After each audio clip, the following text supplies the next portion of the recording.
Oh,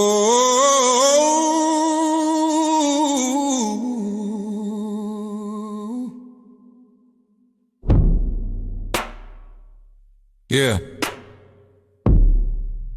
Narration comes in like a cigarette dragged too long. Smoke curling into static. A screen flickers. Somewhere between polite society and a trash bin full of broken controllers sits the Glitch Museum. A dim-lit gallery of all the bugs, flops, and pixelated embarrassments gaming tried to bury and guard in those crooked artifacts are two voices, Fred and Jack. Critics, maybe curators. Definitely the kind of men who'd laugh at a corrupted save file the same way prisoners in Oz laugh at dignity loudly, without remorse, almost poetic. They wander digital ruins with irreverent humor, dissecting old titles like surgeons with rusty tools. Fred talks like every game owes him rent. Jack smiles like every game is a chance to break the law. The industry hates them, gamers love them, and the truth, that depends on who's holding the controller. Their hot takes are less opinion and more drive-by shooting. Quick, painful, and weirdly charming now. Fred likes to believe he's the alpha here, rugged, cynical. The face of a man who survived too many day one patches, but standing next to Jack, the guy who looks like he just stepped out of a prestige TV prison drama with perfect hair and a knife tucked behind a smirk. Well, Fred won't admit it, but the scoreboard doesn't lie, Jack's a handsome one. It's not even debatable, it's science, or at least cruel honesty. And yet the gallery rolls on, glitch by glitch, joke by joke. Their mismatched energy feeding the museum's atmosphere like neon dripping onto concrete. They don't make reviews, they make crime scenes. But Jack is gay, so there's that.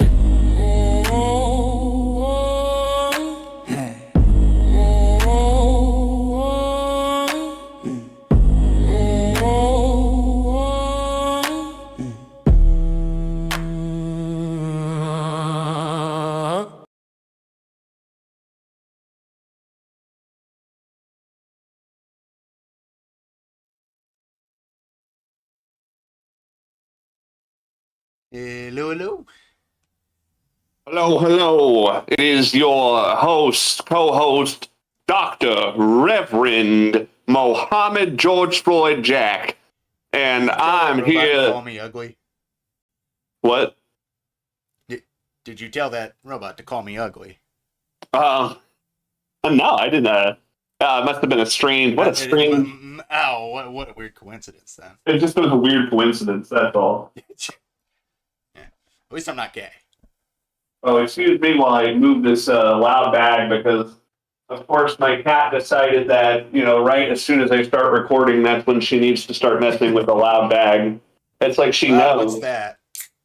It's like she knows. But yeah, anyway, Reverend Doctor. Wait, what did I say? Reverend Doctor Mohammed Patterson. Jack George Floyd Patterson Mohammed Islam. Speak a little Chinese for him, Derek. Okay, so anyway, we are the Glitch Museum, episode 8. Right? Oh yeah, what do we call it this time? I think I just called it Assassin's Creed and Killing Time. Assassin's Creed and Killing Time. Hey, that works. What is it? We're talking about Assassin's Creed, which I've played since the original came out. Yeah, I fell off around Black Flag, to be totally honest. Yeah, I have an interesting story about that, but we'll get to it. So Assassin's Creed, it's been around since I remember I found out Assassin's Creed. I found out what it was, and I actually gave my buddy this. I had a copy of Game Informer that had a first look into the original Assassin. It was the first Game Informer I ever had was the Assassin's Creed issue. And I actually managed to give it over to a buddy of mine for safekeeping because it's one of his favorites. So, yeah, we have that. Now, I've told, some people that if they watch and they want to chat, just try to spam us with messages so we can see and that there might be a delay. So I suppose King's already here. I think the delay's about 30 seconds. Yeah. Well, I also think my gal pal, I see it. My gal pal apparently wanted to try and message too if she has a chance to watch us. I have no idea though. Regardless, an Assassin's Creed based in Manchuria during the Boxer Wars could be cool. That could be cool. During the what? Was fucking Boxer Wars, wasn't it? I don't know. Boxer Rebellion. I don't know what that is. I'm pretty sure it just was a whole fucking mess of things. Oh God, I'm trying to think. 30 seconds. Wow. Yeah. Maybe I'm thinking about it wrong. The Boxer Rebellion. That sounds like something. I don't know what that is though. Really. I'm trying to think. I think there's like a movie based off of it too. I remember seeing it like way too young. Was it called? I can imagine an Assassin's Creed game based on that. Oh, you fucking ad. Have you ever heard of a movie that everyone was like, "This movie is really good," and then you watch it and you're like, "What the fuck was that?" I mean, there's been movies that I've watched that I've randomly picked that I've reacted that way, but I've never reacted to. Okay, so I'm a sucker for sports movies. All right, you put a sports movie in front of me, I'm gonna love it. And the one that I remember I watched, and I was like, I don't even remember it really. Cinderella Man. Oh, that's the boxing one, right? That's boxing is very. That's the one about Rocky Marciano, isn't it? I have no idea. I can't remember. Yeah, because I want to say that's the one where like it's like Rocky Marciano, like Russell Crowe during the Great Depression. He's Russell Crowe, and he's like, I'm a boxer. I fight because that's all I understand. That's all I do is fight. All I do is lost the will to fight ever since I lost that glass slipper. I don't know. Now remember, you gotta glass boxing gloves. It just wasn't the same. You gotta get these boxing gloves back home before midnight, or they'll turn into pumpkins. Oh no! He was disqualified for having pumpkin gloves. I didn't mean it. It was a bunch of pit bulls turn into the carriage and the horses. It's like there's like an old homeless guy drinking booze, and he turns into a dapper carriage driver. Like, oh my god, my dream come true! And he's fighting a guy called Prince. That's the dude he's fighting. Prince Johnson. Prince Johnson. Prince Johnson. That's the name of the guy he's fighting. Or no, Prince Charming. His last name is Charming. Prince Charming coming in at 6'3" at 210 pounds. That's a big fucking contender. I'll tell you that much. If he wins tonight, he'll have the chance to take on Sleeping Beauty. Everybody says he's a tomato can, but I think that's just rumor. People say that he's a tomato can, but we all know Sleeping Beauty. The reason they call him that is because he makes them all go to sleep. You know? Because he's a fucking boring fighter. Oh, and it seems as if, though, Cinderella Man's gloves turned into pumpkins. That is not regulation. Cutman, I'm going to have to take a look at that one. Oh, well, his glass gloves just shattered across the prince's face. Seems Cinderella Man has incited mob violence. He's invited the woodland creatures to assault his opponent in the ring. Oh, it seems as if, though, the cute little woodland creatures have all turned into rats, street rats, and his carriage of horses has turned into vicious pit bulls that are mauling a group of toddlers. Why did we keep the daycare center right out in front of the building? And then the prince, he finds an idea. Prince Charming. Oops, well, maybe we shouldn't. We were trying to handle 2 in 1 right there. You know, the boxers wanted a place for their kids to be, but unfortunately, Cinderella man's Really, it's all carriage white the people's symbol. fault. It's all white people's fault, really. At the end of the day, you know. And then the Prince Charming, he keeps one of the glass boxing gloves, and he's like, "All right, everybody, put your hand in this glass boxing glove and punch me in the fucking face with it, and I'll know if it was you." Punch me as hard as you can. Ah, fuck, that hurt. But nope, not him. Ah, it's in my That fucking wasn't- eyes. Ah.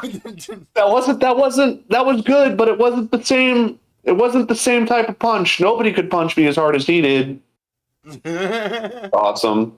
And then he's going back home, and he's like, what is it, like his evil stepsisters and step? It's like, get back to cleaning. He's like, yes, I'll do it. And he's wearing like a dress, like scraping the floor because he's Cinderella. You know. I'm sure this was the debate at least once. They're like, man, maybe we should change the name of the movie. No. To kiss the referee before midnight. Got to kiss the ref before midnight. What's the old joke? You can't finish the fight. What's the old joke I always use when it's like, what was it? A buddy of mine was on a date with his girlfriend. She came over and they like, you know, met each other or whatever. Not met, but they were like needing to go. And I was like, make sure to have him home by midnight or his dick will turn back into a pumpkin.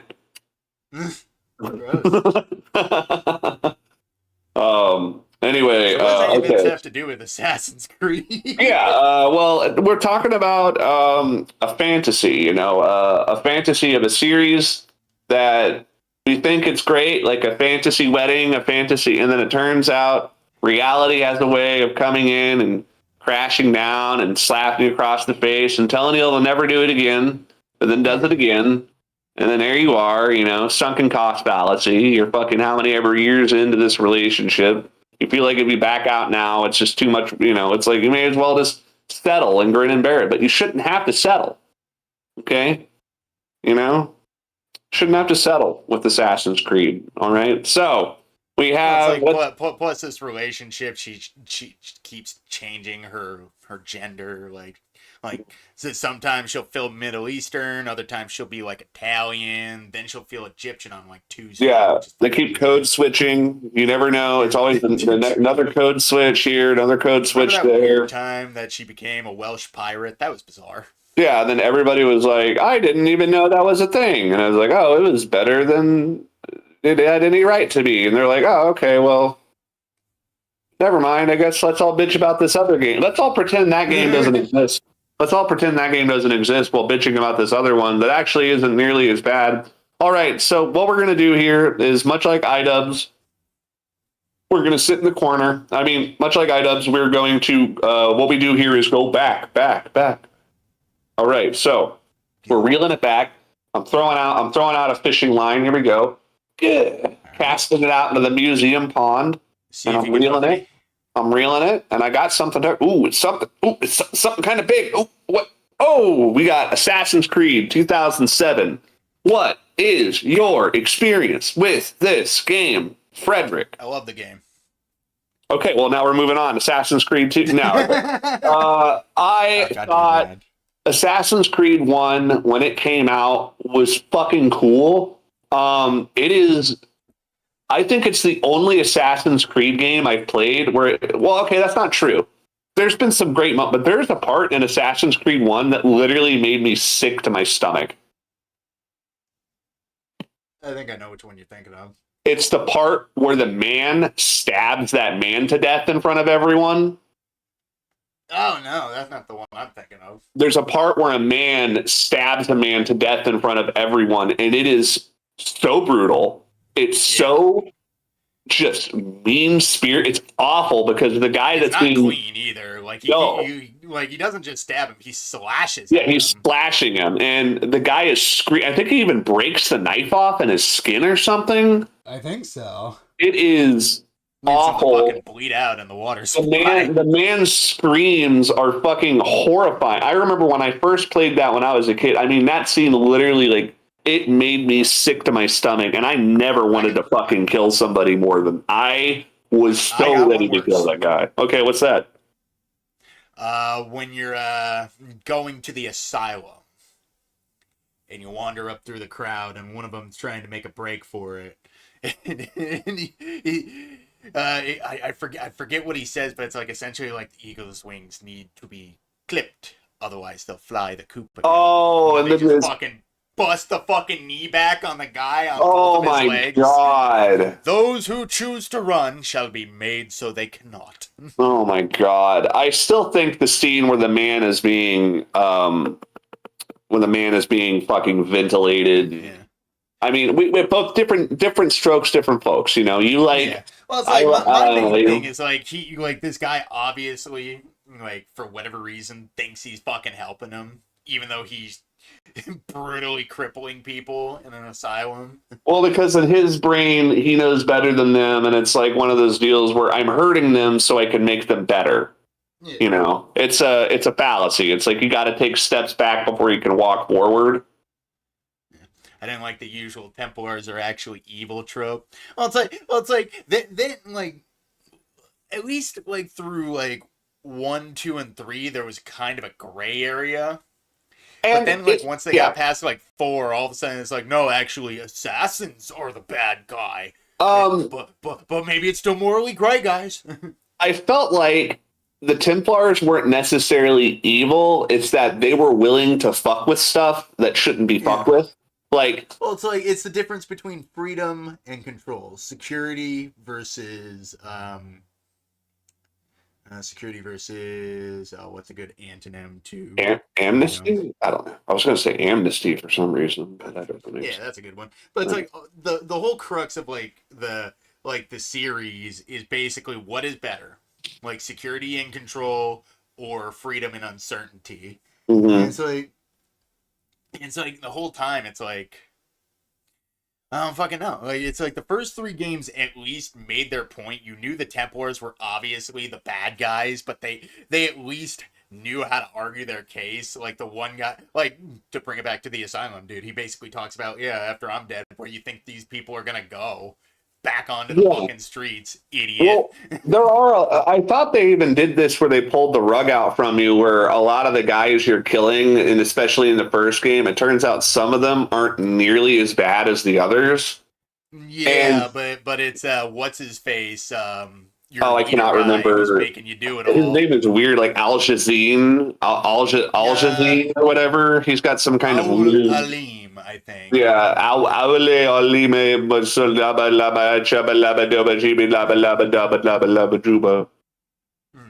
Sorry, my bad. I was just speaking Farsi. Superhuman. Sorry. Speak some fucking Klingon, why don't you? Klingon does kind of sound like that. Schlacken balls and fucking balls. Schlacken cock and balls torture. Yeah, Alalim. Alalim. Okay. Yeah, that guy. I'm just gonna go out on a limb here. I think that guy was up. That guy was up to no good. Well, it's like first off, like the fact that he wasn't like willing to actually like good for Altair because he got to have his character arc. But if you have a rabid dog on your like basically your death squad, yeah, like why would you keep that guy around? Well, Altair, I gave you a second chance because I faked your death. Thanks. What makes you think I'm gonna change? Yeah, I do think that Assassin's Creed, like, to get into the gameplay of it, there's one thing about Assassin's Creed that used to be true, not so much anymore. And I remember it was this: if you played Assassin's Creed and then you stopped playing it and you tried to jump in on like a fully maxed out character, remembering how to do the fucking controls is like forgetting how to drive a car.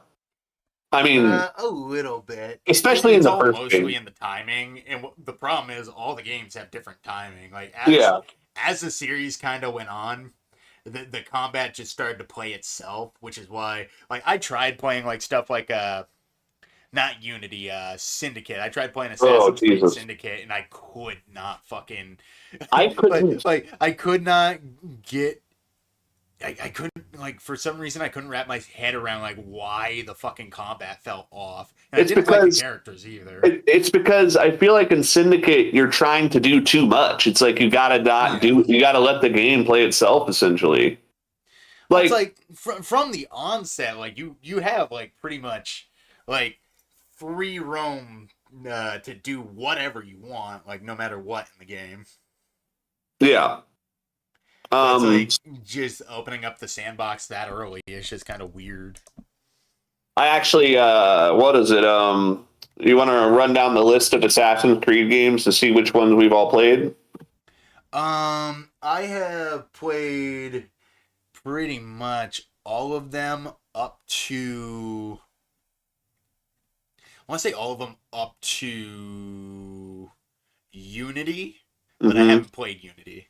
Like I skipped Unity and went straight into Syndicate, and didn't really suit my fancy, unfortunately. Yeah.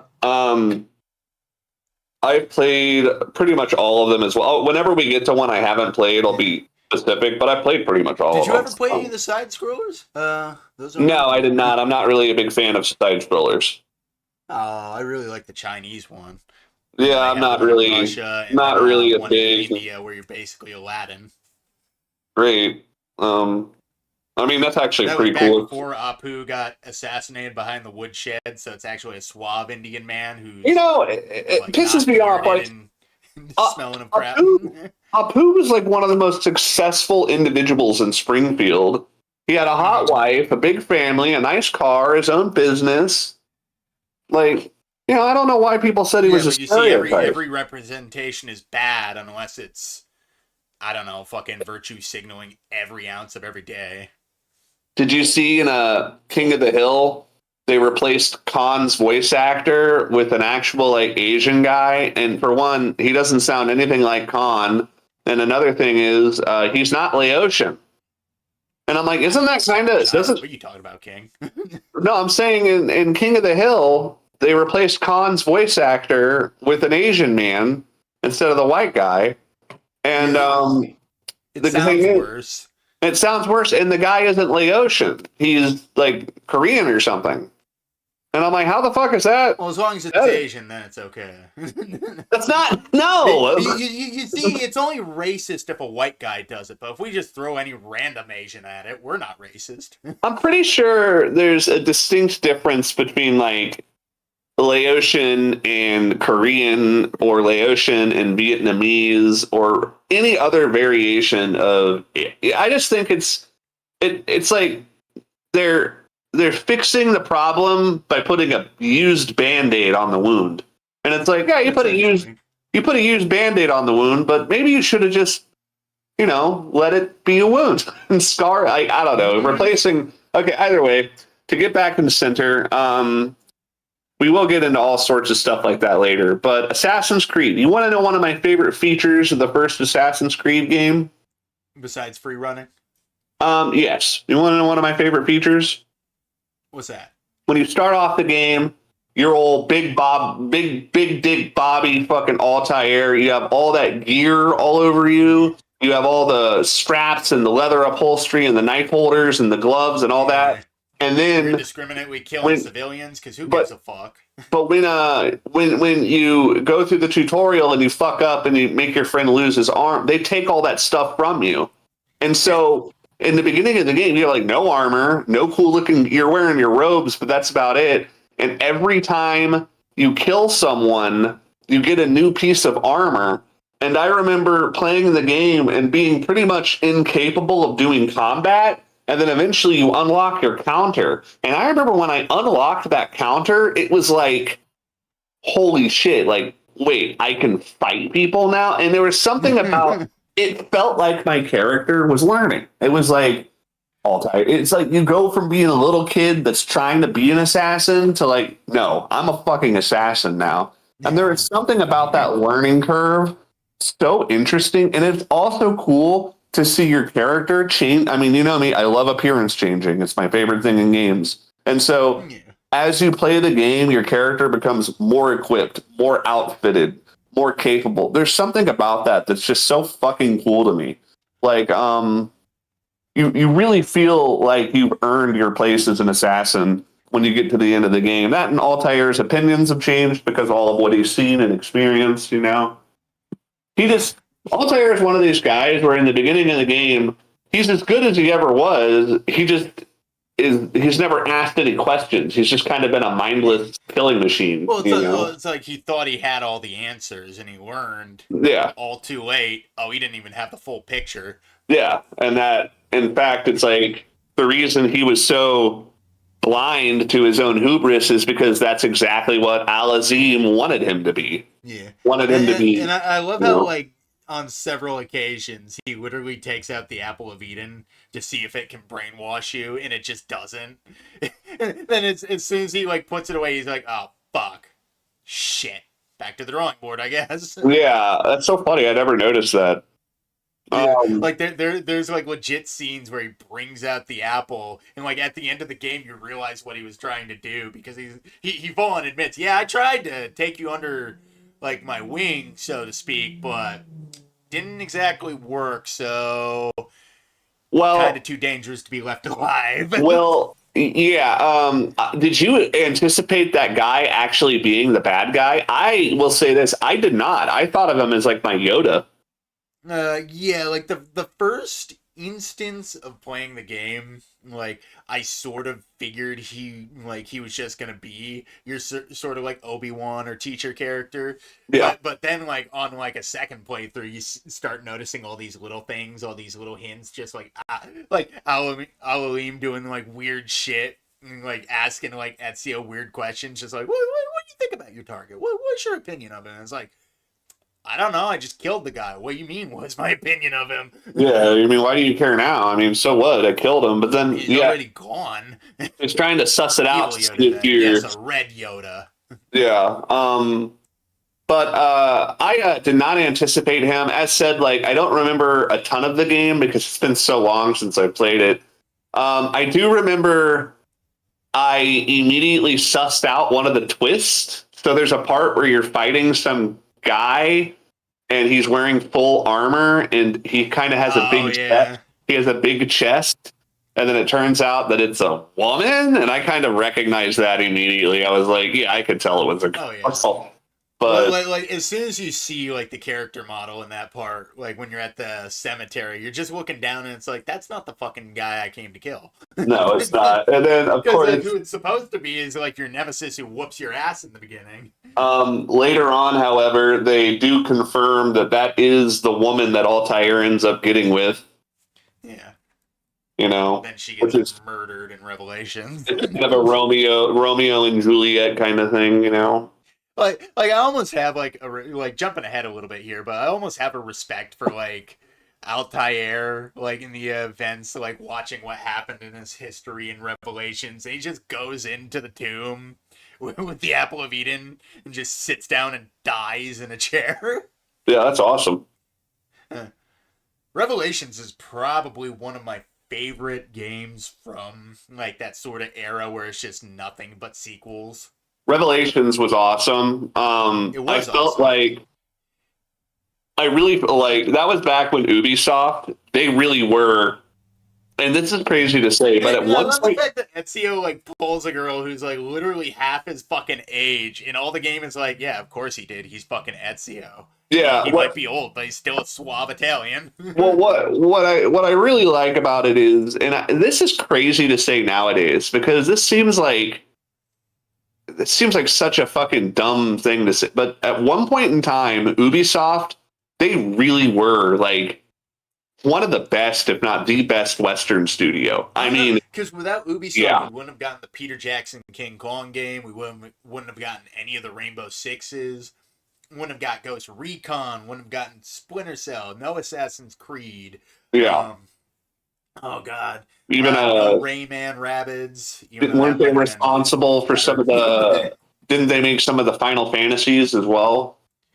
Not Ubisoft. You're thinking Square Enix. Squaresoft though, because later on they helped, and then with Far Cry as well. That's Ubisoft. Far Cry was Ubisoft. I think wasn't Prince of Persia originally Ubisoft? Yeah, Prince of Persia is Ubisoft from my knowledge. Yeah. But it's like that's like the deal. Like they really were the best, and so what I loved about it was they told this story, Assassin's Creed, and then we can segue. So Assassin's Creed 1 is great, but I will say the game did have some issues. Yeah, Um, compared to all the others, it is somewhat rudimentary, but it was the first of its kind. yes, but and also, if I'm not mistaken, the game kind of went through some late game. Like the game was originally, from how I understood, it was going to be a lot more about stealth and social engineering.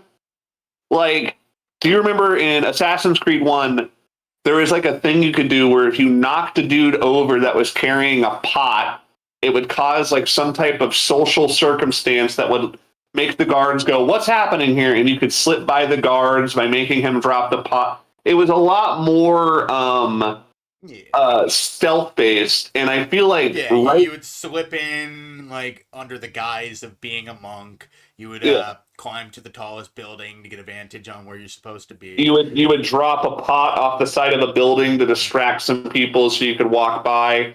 But Yeah, I like feel the like thing people don't realize about like original Assassin's Creed is if you got into a dust up, you fucked up bad. yeah. Yeah, you weren't rewarded. And until you unlocked the ability to do counterattacks, you were pretty much useless in combat. You know? Yeah, Um, like oh man, I uh, remember. I will I remember say, at one point I just like spent a whole day like practicing my counters with the Assassin's Blade because yeah, unlike Assassin's Creed 1, you can't actually use your Assassin's Blade as an offensive weapon unless you get people in a parry, and yeah, it's usually an instant kill unless it's a Templar when it's a parry. I yeah. remember. I remember. I would just like spend all day like getting good at that, and then I just like going between a big group of guards and just purposely get them all pissed off just to like insta kill them all. I also remember I remember there was one part of the original Assassin's Creed that was very frustrating, though. There was an Trying to think. assassination that took place at the docks. And if you remember in the first game, Oh, that's that fucker. That's that fucker in the freaking winged helmet. but in the first game, if you remember, you can't swim. Yeah, it's one of those. Like I completely like it always slips my mind until I start playing Assassin's Creed again because there's always a moment where I'm like, oh, I'll just go through the water in douche desynchronization. Yeah. And that was a pain in the ass. Yeah. I also remember climbing to the tops of buildings in Assassin's Creed 1.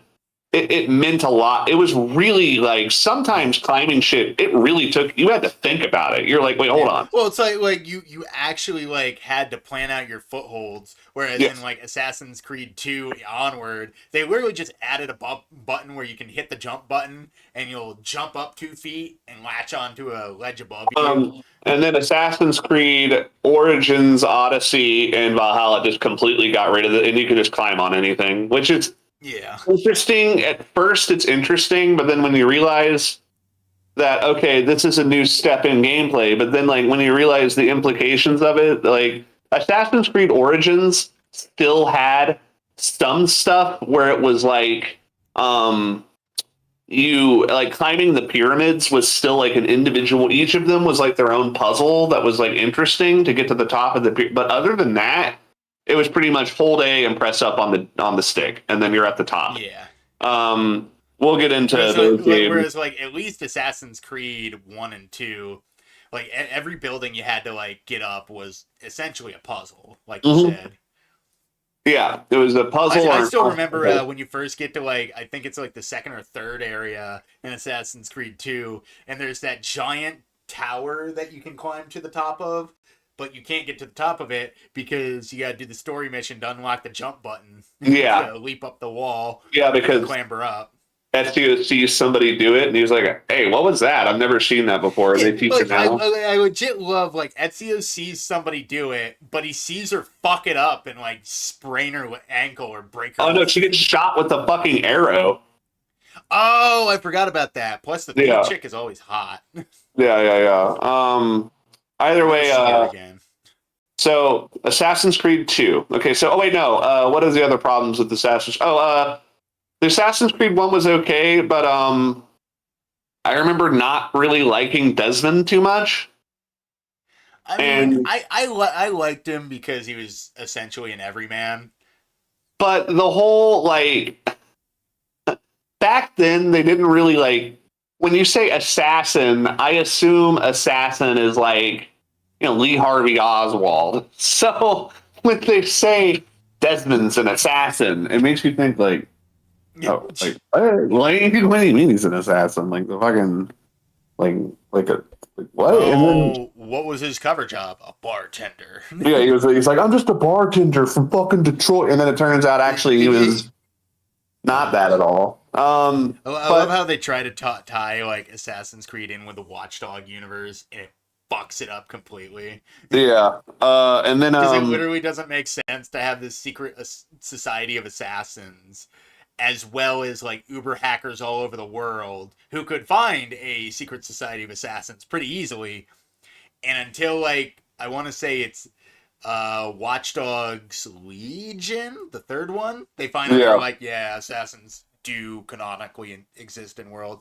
There's like references in Watch Dogs 1, but well, that's where they're officially like, yeah, the assassins are around doing stuff. if you remember in Far Cry 3, you could actually find some Abstergo equipment somewhere in the game or something. Oh, I remember, and I think the way to get to it, like at least for original 360, you have to have a save file for Assassin's Creed on your hard drive. That's interesting. But yeah, I remember they were kind of implying that like Ubisoft had like a shared world, which is a great concept. Like an expanded universe, which is cool. Yeah. It's cool.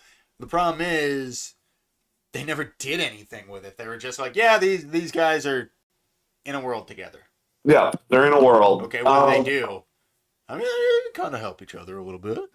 Yeah, I mean, they fucking hang out sometimes. But Assassin, and then I remember at the end of Assassin's Creed 1, they had this big puzzle that you could figure out. Like, I don't know if you remember, but at the end of the game, you can study stuff on the walls. And if you remember, that really fucking threw a wrench into a lot of gamers, man. Oh, yeah, like getting to the end of the game, and all of a sudden Desmond has eagle vision. Yeah. And then you see all the writing on the walls. And what's so funny is people figured out what the fucking twist was. And then Ubisoft is like, oh, hold on. No, that's not actually the twist. And it's like, no, that's the twist. So you know what the big twist is, right? No, actually. Desmond and Altair are related to aliens. Oh yeah, the fucking first The Isu, the first div, yeah, they're aliens. Surprise! I mean, I thought it was cool, but once again, that was just one of those things where they brought it up and then completely forgot about it. Yeah, but why? Because they fucking killed Desmond, the only link between the first civ and everybody else. We'll get there. Okay, so Assassin's Creed 2. Okay, so the reason they made Assassin's Creed 2 was because if you remember, they made a lot of people money making Assassin's Creed 1. That and yes, and a lot of people actually weren't too stoked on Altair. If you remember, like people thought he was cool, but people really didn't like him. They said he was too. Well, he's very monotone. Yeah, and he doesn't have a lot of like emotional depth. And so up until the end, he gets some at the end, but it's like all through the game, he's like an angry asshole, kind of acting like a petulant child. Then when he finally realizes what's going on, he's like, oh man, I am so fucking sorry that I did all this to you guys. And then they decided, okay, we're not going to keep doing Altair. Let's just make an entirely new character. And they thought, who are the most charming people on the planet? And they said, Italians. And then, well, actually, what they first said was, okay, everyone wants a new Assassin's Creed game. What do we do? And everyone was like, go to Japan. Put it in Japan. We want to see it in Japan. And they're like, no, we're not doing Japan. How about this? We'll set it with Italy. And honestly, other than like Mario, I didn't know anything about Italy. Like Assassin's Creed is actually really what taught me a lot about Italy, like the Renaissance, Florence, Leonardo da Vinci, like all of that stuff. He was your best friend. I mean, yeah, I like it. He's your gay best friend. All that stuff. He's not gay. He's Italian. What's the difference? Hey. Anyway, What Bad is it? man. Uh, uh, Ezio was a really charming character, and I really think that do you remember how the opening of the game works? I thought it was so clever. You remember this? You start off as a baby, and Yeah. the first controls they give you are to punch with your little baby hand and to kick with your little baby leg. And those are the actual punch and kick buttons that you use in the game when you're doing combat or Yeah. whatever. And I was like, that is so fucking clever. Like, what a clever tutorial. Like, the first thing you do is Oh, punch you and kick. baby. As a baby. And Then you're as a playing as baby, a Ezio baby. goes And then, around of assassinating course, people in their cribs. what happens is Ezio is a vagabond roustabout who loves to climb buildings and get into fistfights. And he's just a Italian, he's a noble son that gets in a lot of, a vagabond. And then what He's a bit of happens a is ragamuffin. his father is involved in the assassins, and it ends up getting his father, his brother. Does he have two brothers or one brother? Two brothers, one his age, the other younger. Yeah, and then Petruchio, and then so the three of them get hanged by the neck until dead, and Ezio takes up his father's mantle, and they escape. And then they go and they stay with their Uncle Mario. And the rest of the game is Ezio coming into his own as an assassin. And you really grow with the character, and you feel him go from what I like is instead of being serious and getting more emotional, the character is really emotional. And then as the game goes on, he gets more and more serious as he realizes, how important everything is. I will say that I don't remember the people you assassinate. I really don't remember a lot of the assassinations, to be honest. Well, you're working down the line. Like the main dude at the end is the Borgia. He basically becomes the Pope, and you don't kill him, but you beat the crap out of him. I actually kind of think that that's like a fitting thing for Ezio, though, because he doesn't give the guy, essentially the guy's like, come on, do it. I killed your family, now you kill me. And you're like, no, I'm not going to kill you. It's like, that's what It's fucking pointless. Yeah, exactly. That, and it's like, obviously, if he killed a pope, that would be kind of a big deal. Yeah.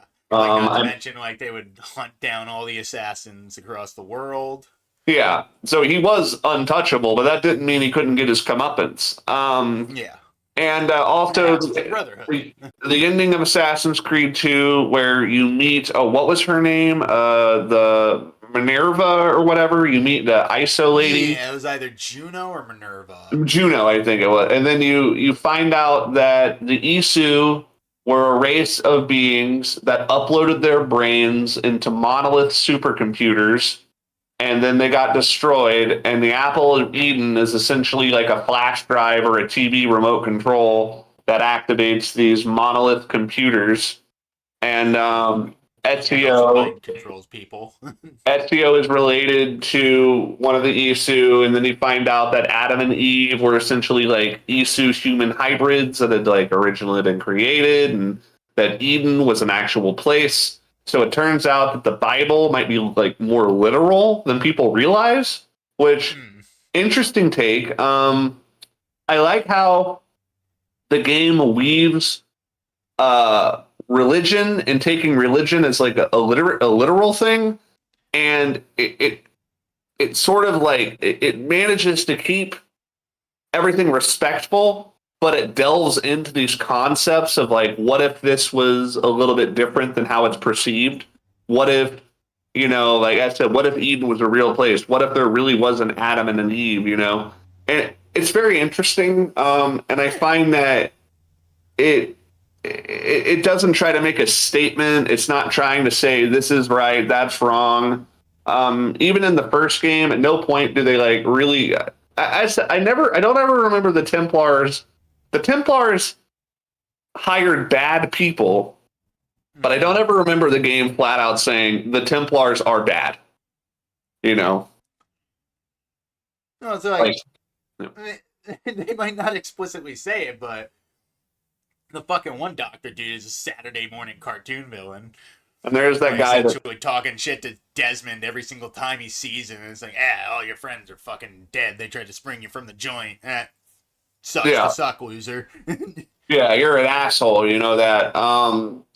Yeah, you're right. I mean, the modern day Templars are. I also thought that was kind of silly too. It's like, wait, you mean these assassins and Templars are still doing this? Like, Jesus, it's been like They 1,000 do it years. in France. They do it in Egypt. They do it all over the fucking They world. do it all over the place. There's assassins, Templars everywhere. Which I will say, I thought Assassin's Creed 2 was great. I did not play Brotherhood, but I know the big twist of Brotherhood. The twist of Brotherhood is Desmond kills Lucy. Yeah, Desmond shanks Lucy at the end because they lost the rights to get Emma Frost back for another game. Yeah, and then Or it wasn't Emma Frost. Was it Emma Frost? I can't remember. I know she was famous though, but I also remember they introduced the combat flourish system, which the flourish kill system Marvel character. in Brotherhood, the flourish kill system is so fucking good. And then they perfected it in Revelations. But flourishing, you know what flourishing is, right? Yeah. When you manage to, I'll explain it for the people listening. In Assassin's Creed combat, you can do a counter, which is somebody attacks you and you counter them, and then you can kill them back, right? But in 2, they have it to where you can counter people, you can disarm people, whatever. But in Brotherhood, they included it to where if you counter kill one person, you can jump over and insta kill another person. So you can have these moments where there's like 4 or 5, 6 guys at you, and you have a knife, and you're like, boom, boom, kill him, boom, boom, kill him, boom, boom, kill him. And it's like you're bouncing around from target to target like you're fucking Jackie Chan dismantling my favorite thing is like when you get into a flow, like the next guy you go to is instantly an insta kill unless he's like a heavy or something. Yeah, you know, and it really was fucking fun.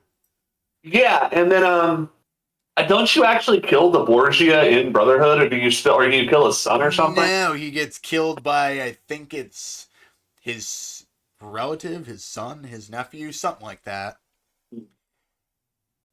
Interesting. Yeah, it's the weirdo in a fucking incest relationship. Oh, that with sounds another character. Oh, that sounds super cool. Don't worry, you get to kill him.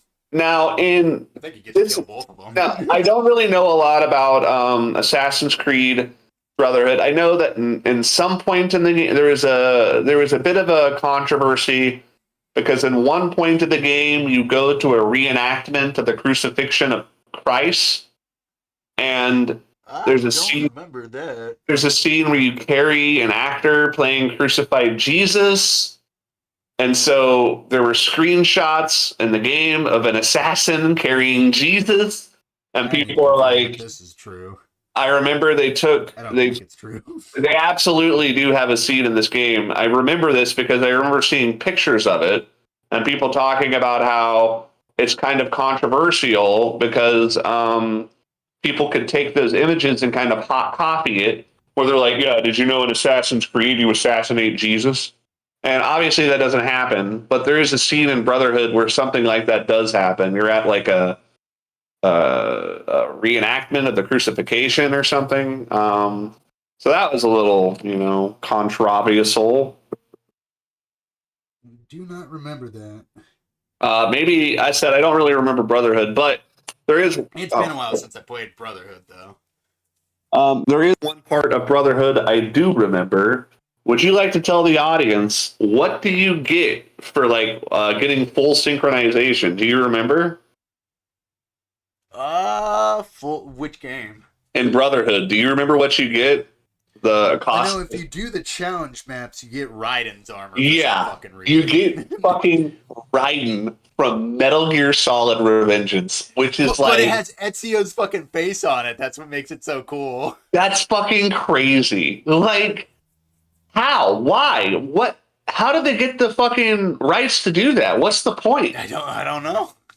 That's like when you play Mercenaries and you can play as Han Solo in fucking Mercenaries, the first game. Like, Yeah. It's like, what the Or fuck? Indiana Jones.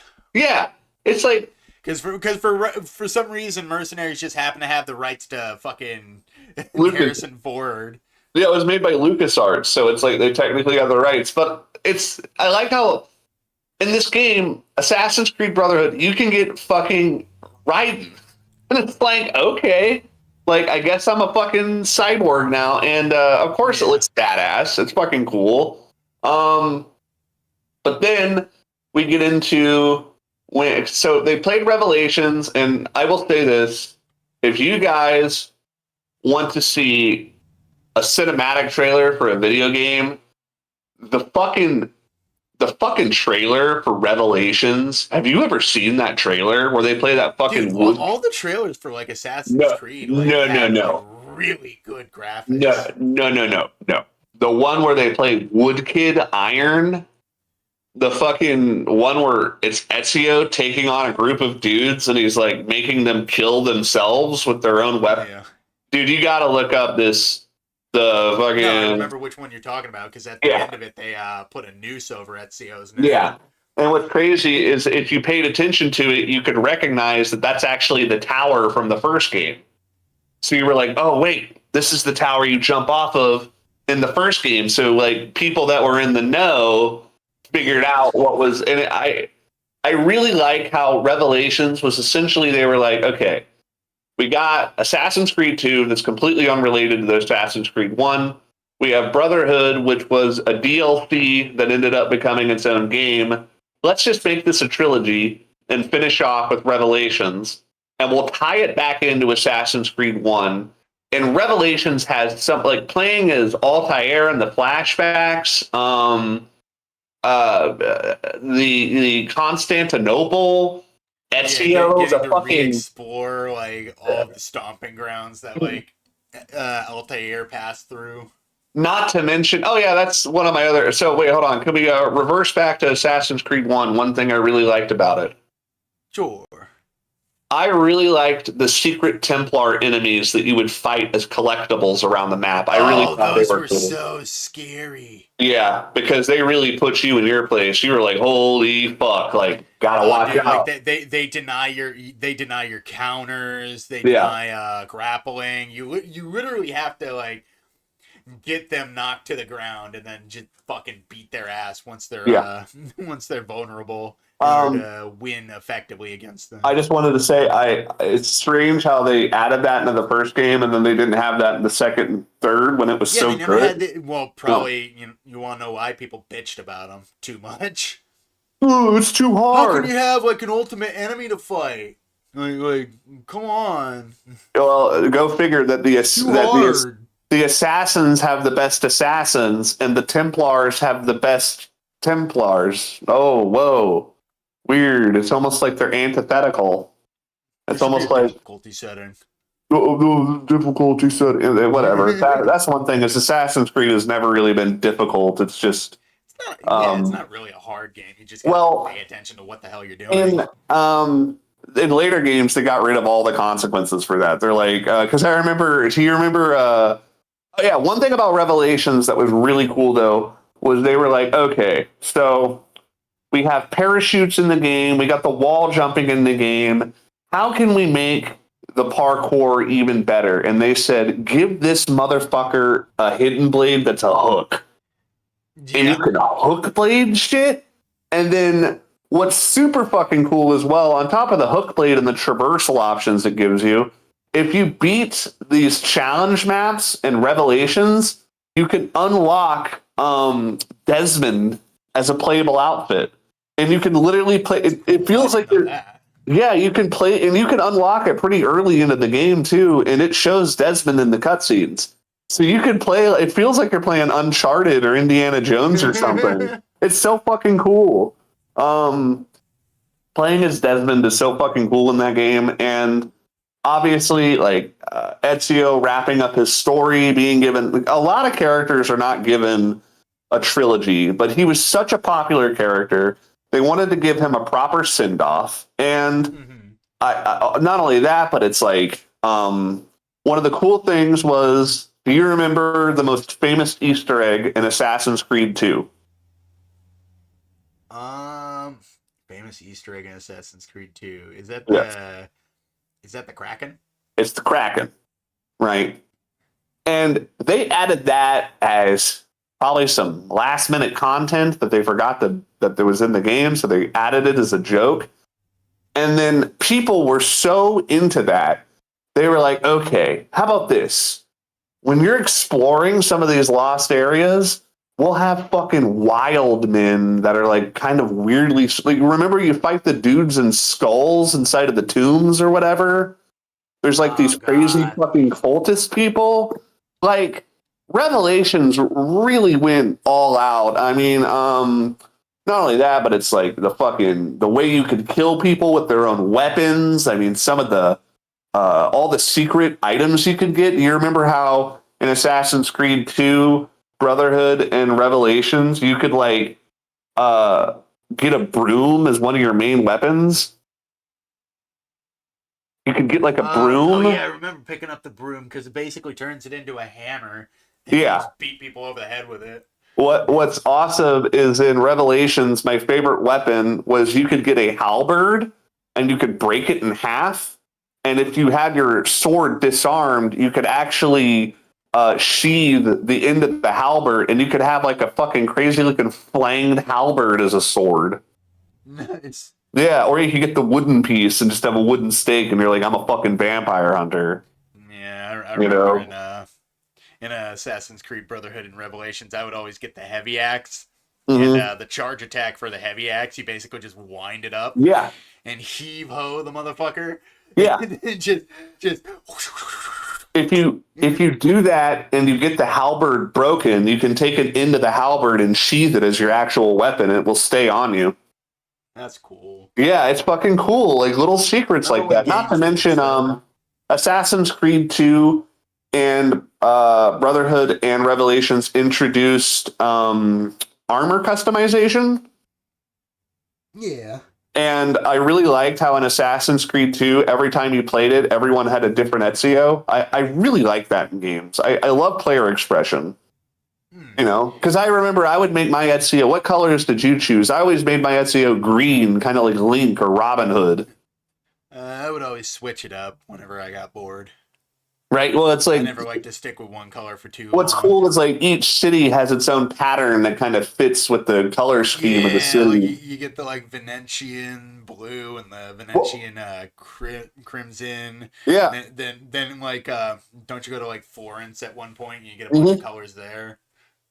What was your favorite location in the first Assassin's Creed game? In the very first one? I know mine. I still remember its name. I like Mario's Villa. No, that's in Assassin's Creed 2. Oh, which one did you say? The original Assassin's Creed 2007. I know what my favorite area is for sure. That's hard for me because like the areas in Assassin's Creed 1 just kind of blend together. Not true. Dude, Acre is so fucking cool. Like the Crusade City where all the bodies are hanging out. It's like green and like there's all these fucking dead people everywhere. It's like a fucking brutal Crusade City that's been, dude, it's so fucking brutal. Like when you got to Acre, you really felt like, wow, this place sucks. I would not want to live here. I think it's Jerusalem is the one where it's all like kind of grayed out. Feels like the color was sucked out of everything. Mm-hmm. Well, then they kind of got rid of that because Assassin's Creed 2 and especially Revelations, everything kind of feels samey. Especially Revelations. You only have like one location in Revelations, and it's Constantinople. And I get that there's different districts and stuff, but Revelations kind of felt like everything was just a big market district, you know? I mean, yeah. And then it didn't help that in Assassin's Creed 2, do you remember like the bazaar, like what was the shop purchasing mechanic or whatever that was? It was very strange. You're talking about building up the villa or something else? No, you could like buy like shops and then get money from them. Remember? Yeah, that's when you're upgrading the villa, right? Yeah, but you can buy like every shop you come across. You could be like, buy the shop. And they had like a business management thing. I remember. I don't. You sure that wasn't from Brotherhood? Because I remember all the upgrade stuff was like kind of relegated just to Mario's For Villa whatever and reason, Assassin's with Creed 2. Maybe I'm thinking wrong. I think in Brotherhood you upgrade the villa because in 2 you don't upgrade the villa. No, You I just definitely know for a fact that you upgrade the villa in 2. I did it just yesterday. oh well, I don't remember that. Maybe you're right. I mean, it's been forever since I played these games. Yeah. But okay, we're back on the I played it pretty Revelations. recently, like for the most part. Assassin's Creed I beat like months ago. Now I'm I'm gonna fully back hit into us Assassin's Creed 2. since we've talked about the first 3 or the first 4 games, right? Let's run through some quick questions with all of them, and then we'll get talking about Assassin's Creed 3 next. How does that sound? Sure. Okay, so let's just start from the beginning once again. Since we're all over the place already, let's just go back. Okay, how does Altair's journey explore freedom versus control? I mean, essentially that's the whole crux of the game, isn't it? It's Yeah, Altair learning like what his creed truly means, yeah. which is ironic What because the man teaching him all these lessons is basically a turncoat fucking Templar. exactly? He wants all of the power for himself. Yeah.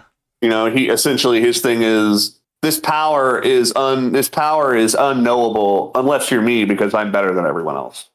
You know, what political power structures are at play in the Holy Land? I still don't quite understand a lot of the politics behind the Crusades because it's such a tumultuous time period. I really don't understand that too much. Well, it's like all you need to know is that everybody's trying to kill each other Yeah, to essentially, everyone's varying pissed degrees off. of success. Did the game romanticize or critique the Crusades? I don't really think it did either. No, not really. Like, I guess if you really wanted to make the argument for romanticization, I guess for the most part it showed like battlefields in some cool aspects, but that's about it. Yeah. Okay. Moving on to Assassin's Creed 2, since we're just quick firing these. How does Ezio reflect Renaissance politics and family influence? His family's dead. His family's dead. What Except for his influence? mom and his sister. His fucking His mute mom is mother. catatonic. Mm-hmm. Because you won't bring her fucking feathers, I guess. Got to get her all these feathers. I just don't know why he doesn't just go out and pluck a chicken. Yeah. And he's like, I "That's my remember mom." when I started playing Assassin's Creed 2 again, I was like, I promised myself I am going to get all these feathers before I finish the game. Oh my god, you are a tard. Getting all the I feathers. know, but I want the fucking auditory cape. It's cool. Why? So everyone can be mad at you? Yeah, because fuck them. What a useful item. It makes everybody pissed off at you. Well, I remember when I first got that item, I was like, oh, it's a cape that makes you fucking immune to all that stuff in every city. And it's like, no, it maximizes your wanted level in every. Like, what? The fuck? Why would I wear this? No. That's like in a Ninja Gaiden 2 where it's like, if you get this skull, it'll make all the enemies in the game harder. And it's like, Or there's like there's several items in the Yakuza games that just piss people off and make them want to fight you. nice. Like you Yeah. can find a charismatic photo of a mob boss. You can put on shoes that meow at people. I guess that's too much of an affront for them to let you pass on. They have to try. Did you just meow at me? Did you just meow at me, you motherfucker? Look, dude, I'm a part of the Yakuza. You don't want to fuck with me. I don't give a fuck what you are. You're going to meow at me? You're going to fight me like a man, you little fucking faggot? Fucking call me a pussy. I didn't say that. My shoes, they just I didn't. meow. I actually didn't say that. Yeah, you're going to call me a fucking pussy right to my fucking face? No, my shoes meow, sir. I didn't. Oh, now I'm going to beat you. Now I'm going to beat you in the head with a baseball bat. Okay. I didn't kill him. I did not kill him. It's technically self-defense. There's literally like a thing in Yakuza 0 where you do this move where you hit some guy and you pull out a gun and you're like, put your mouth on the curb. And he's like, put your mouth on the fucking curb. And then the guy puts his teeth. and then Majima runs out and is like, Kiryu, no! And then he fucking He takes off his fucking shirt and his back tattoos a giant swastika with Hitler saluting. But then it cuts away to the guy getting up and running away, and it's like, you did it, battle grade number. It's like, I don't like how it plays that cutscene. I don't like how it plays that cutscene every time I do that move. I don't know if that's necessarily okay. Yeah. So American Yakuza X. American Yakuza X. Yeah, remember that part where Kiryu's in the shower and the other Yakuza in the. Kiryu's in prison slinging hard R's at people. Yeah, and they're like, we don't like the way you're slinging hard R's. We think you need to knock your shit off. He's like, fuck that. I'm going to do what I want. I don't care if all these fucking guys are telling me to knock it off. I don't give a fuck. I'm fucking Mr. Tough Guy. And then what happens to him, Fred? He gets his back blown out. He gets his back blown out. I think Larry Lawton said it the best when watching the rape scene to American History X. He was like, man, these guys get hard really quick. It's like, how you just like kind of get... There's no foreplay. There's no foreplay. He's not tugging on himself and nothing. He's just standing there rock hard. It's like, oh, I guess. I mean, come on. How excited are you? You think there'd be a little bit of... You're telling me you came into the prison showers with the intention of raping someone? You came in there already erect. It's like, you'd think people would notice. I mean, whatever. I mean, that's fine. I guess it's just for the movie. A bunch of prisoners in orange jumpsuits walking down the hall of like C block with hard ons. Well, it's like, isn't it like the guard ignores it? And he's like, yeah, I don't know if the guard would ignore that or something. He's like, I don't know. If you were a guy in a shower, what are you fellas doing? He's like walking. He's like, why is he? Why? Carry on. why is he alone in the shower? Fucking, why are you alone in a shower with your back turned to everybody? What's that all about? Like, you're in prison. You should never let yourself be that vulnerable. You see, when we showered, we always had asking for it. Well, I mean, kind of put this cute little. What was he wearing? He wasn't wearing a thing. Yeah, he definitely expected it. He was in the shower. You should have worn his boots. At least wear your boots when you take a shower. You know, people do that in prison. Yeah. Larry Lawton says if you take a shower in prison, get a buddy and have him wait outside the stall while you take a shower and have your boots with you. That way, if he pounds on the door, you can put your boots on and have your shank with you. And that after you get done taking a shower, you get out and you let him take a shower and you work out a shower buddy system. That's a good idea. Yeah. Yeah, and what's funny is Larry Lawton was also like now look, if you drop the soap, just crouch down and pick it up. But don't, slowly bend over. Yeah. Don't bend over and look over your shoulder like, oh, is everybody watching? Like, don't present yourself. Like, don't make it so easy. Just crouch down and pick it up. You'll be fine.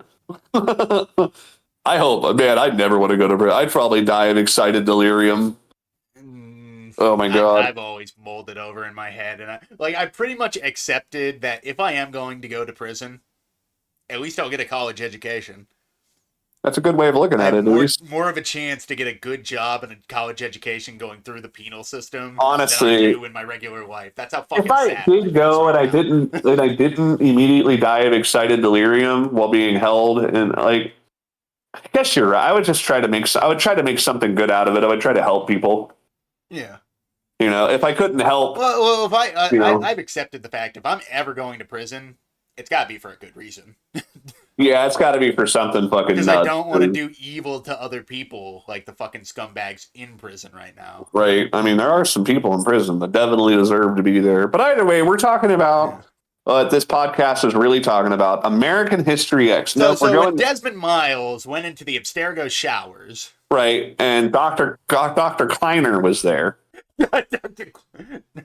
Isn't Dr. Kleiner the guy from Half-Life? I don't know. I can't remember. With the sideburns. I thought the guy from Assassin's Creed, the doctor, had like an evil name, like Dr. Kriegenheimer.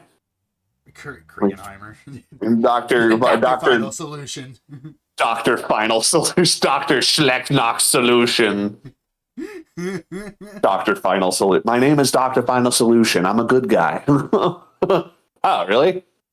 Actually, I'm a bad guy. No way. I'm very bad. I didn't realize that. Man, when it turned out Dr. Final Solution was a bad guy, I was shocked.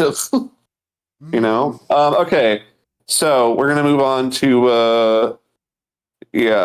what is it? What is this? Okay, so we got off on that tangent after asking, how does Ezio reflect Renaissance politics with family influence? Somehow we ended up talking about being raped in prison for like 10 minutes. That was your fault.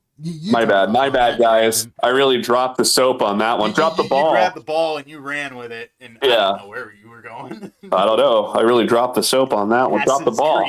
Assassin's Creed. Nice. Okay. My name is Dr. Gustav Now we shall move. Warcrime. I am the good guy. What was his last name? Gustav von Warcrime. Gustav von Warcrime. That's an awesome name. Yeah. How did we ever know that traitor was going to be the traitor? How do we know that fucking Alphonse Traitor was going to be a traitor? Jeez, we thought his name was spelt differently. That's like that fucking thing with Warhammer 40K where I saw a comment where it's like, how did the Emperor not know this guy was going to betray him? I mean, his name is Horus Heresy. With the last name like that. The action is the heresy. I think Horus is the man. No, his name is Horus Lupercal, but it's funny to think that his name is Horus Heresy. Lupercal? That's Lupercal. It's like that sounds like a fucking like a one daily that you take on occasion. Lupercal. Take Lupercal, and you might find yourself. It sounds like a medication you would take for like period cramps. Happy flow. Take Lupercal if you find yourself falling to chaos, having hot fantasies about Slanesh in your own mind. You having some hot fantasies about Slanesh being your own mom? Well, get in line. I said in your own mind, not your own mom. Oh God, not your own. Well, Slanesh is kind of your mommy. I baked you a pie, dear Horace. Oh, what's it made of? Cum. Ew. Great. Great. Oh, wow. I can't wait to eat this. Thanks, Mom. Who's throwing up? Just point your fork and it just goes. No, God, no wonder he went crazy. I'd go crazy too. Why do I have to eat the cum pie? This is what the God Emperor wants from me. The Emperor of Man should eat the cum pie, not me. And then it turns out that the Emperor of Man did eat the cum pie, and that's where Horus gets. He's like, I can't worship this guy anymore, knowing what he's done. I've seen what he did on his OnlyFans. God Emperor of Man, uncut. Emperor of Man, smiley face hearts. Emperor of Man. You guys want to see the Emperor of Man do something really crazy with his relics? You want to see the Emperor of Man's halo? Ew, no. When he's just Emperor of Goat Seeing. God. His halo, bro. Check out his that's his Warhammer. you see the grievous mortal wound that Horus inflicted. It wasn't actually inflicted by Horus. You see, the Emperor of Man decided to sit on a jar as soon as Horus came in the room. Oh no! Then he got nervous and he tensed up, and all you hear is. Oh Jesus! Warhammer, like a light bulb. Warhammer, 40 inches. Oh God. Okay. Anyway, let's move on to Let's move on to this. We still haven't gotten past this last question. We need to move on. We're trying to avoid the fucking games we know we're not going to like. I know. Okay. Next sexy question. How does corruption in Florence mirror modern political systems? Fucking Italians, am I right? Hey, you said it, not me. Hey, boobity bobbity. At all. Boobity, I have an idea. Let's give away all of our money. Let's give away all of our money. To the Borgia. Something might go. Let's give all of our money. All of our money is gone. What do we have to show for it? Some fucking crown prince who looks like he's incestual. Oh, he is Handsome. incestual. Oh, how great. Okay. Well, we are Italian. Dun, dun, dun, dun, dun, dun, dun, dun, Fuck your cousin. Fuck your sister, too. Oh, no. No, you got to sing the lyrics in Italian. Okay, you first. Right, pizza pie, spaghetti, pizza pie and spaghetti. Da, da, da, da, da, da, da, da, da, da. I don't know. Okay, let's move on. Is pizza pie and spaghetti the only Italian words you know? Oh, I know. Telephone. Even worse, at that time, we were even more divided. We had different nobles from all over Europe ruling various parts of the peninsula and forming alliances with local nobles. So it's basically fucking Stalinist Russia. That sounds super duper fun. Oh yeah. You want a fun time? It's Stalinist Russia. Nothing more fun than that. How many Russians died during World War II? It was like 20 million. I'm pretty sure they might have lightened the number up a little bit. I'm sure the number's actually way higher. No, it was legitimately like the people it was like 4 Holocausts on top of each other. What Germany's doing is terrible. What about the fucking Ruskies? Well, they're on our side. Yeah, but they killed 4 times as many of their own. Like, really, we're talking about Warhammer 40. Talk about Warhammer 40K. Essentially, the Russians sort of fight like war. They're like, let's just keep throwing numbers at it until it goes away. Yeah. God, Like, one of those side-scroller games for Assassin's Creed was based in Russia. I think it actually saved Princess Anastasia. Oh, didn't her story's really sad. It is. It's kind of fucked. Well, because people love to romanticize it and be like, and she may have grown up as a little peasant girl and never noticed. There's like, or she was sold into fucking slavery and had a horrible Or instantly beheaded and tossed to the fucking pigs. Exactly, which is like probably the more truthful version of that story. Which I love to We're think going to romanticize this because we know Russian history doesn't ever end well. So we want at least one happy story. Yeah, a happy story about a little girl getting lost from her parents and then probably fucking sold or murdered or worse. And then she's chased by Rasputin and a talking bat. Oh wow! And then the talking bat gets his own movie that everyone forgot about. I forgot about that. Yeah, I don't know what it's called, but he got his own movie, and he wasn't he voiced by Yakov Smirnoff, the little bat. I don't even remember who that Yakov is. Smirnoff. Yakov In Russia, we have no money. Smirnoff. Okay, moving on. Assassin's Creed Brotherhood. How does Ezio's leader... well, actually, fuck Assassin's Creed Brotherhood. I don't know anything about this fucking game. Let's move on to Assassin's Creed Revelation. Stuff about Brotherhood. Okay, fine. You fucking slur. You slur factory. You wouldn't pass a Scandinavian. Whatever. Slur you later, buddy. Slur you later. Okay, anyway, fine, Assassin's Creed Brotherhood, since Fred knows everything about this fucking game. How does Ezio's leadership reflect political strategy? I don't really think it does. I think you just grab a bunch of people who get accosted on the street and turn them into your hired hit squad. Sounds pretty reasonable. I was just getting harassed in front of my mercantile stall. I guess I'm just going to murder people for a living now. Oh, that's the Charles Manson effect. Get a bunch of people to go with you on your crazy scheme. Okay. I do remember putting way too much time into the teaching assassins how to be assassins stuff.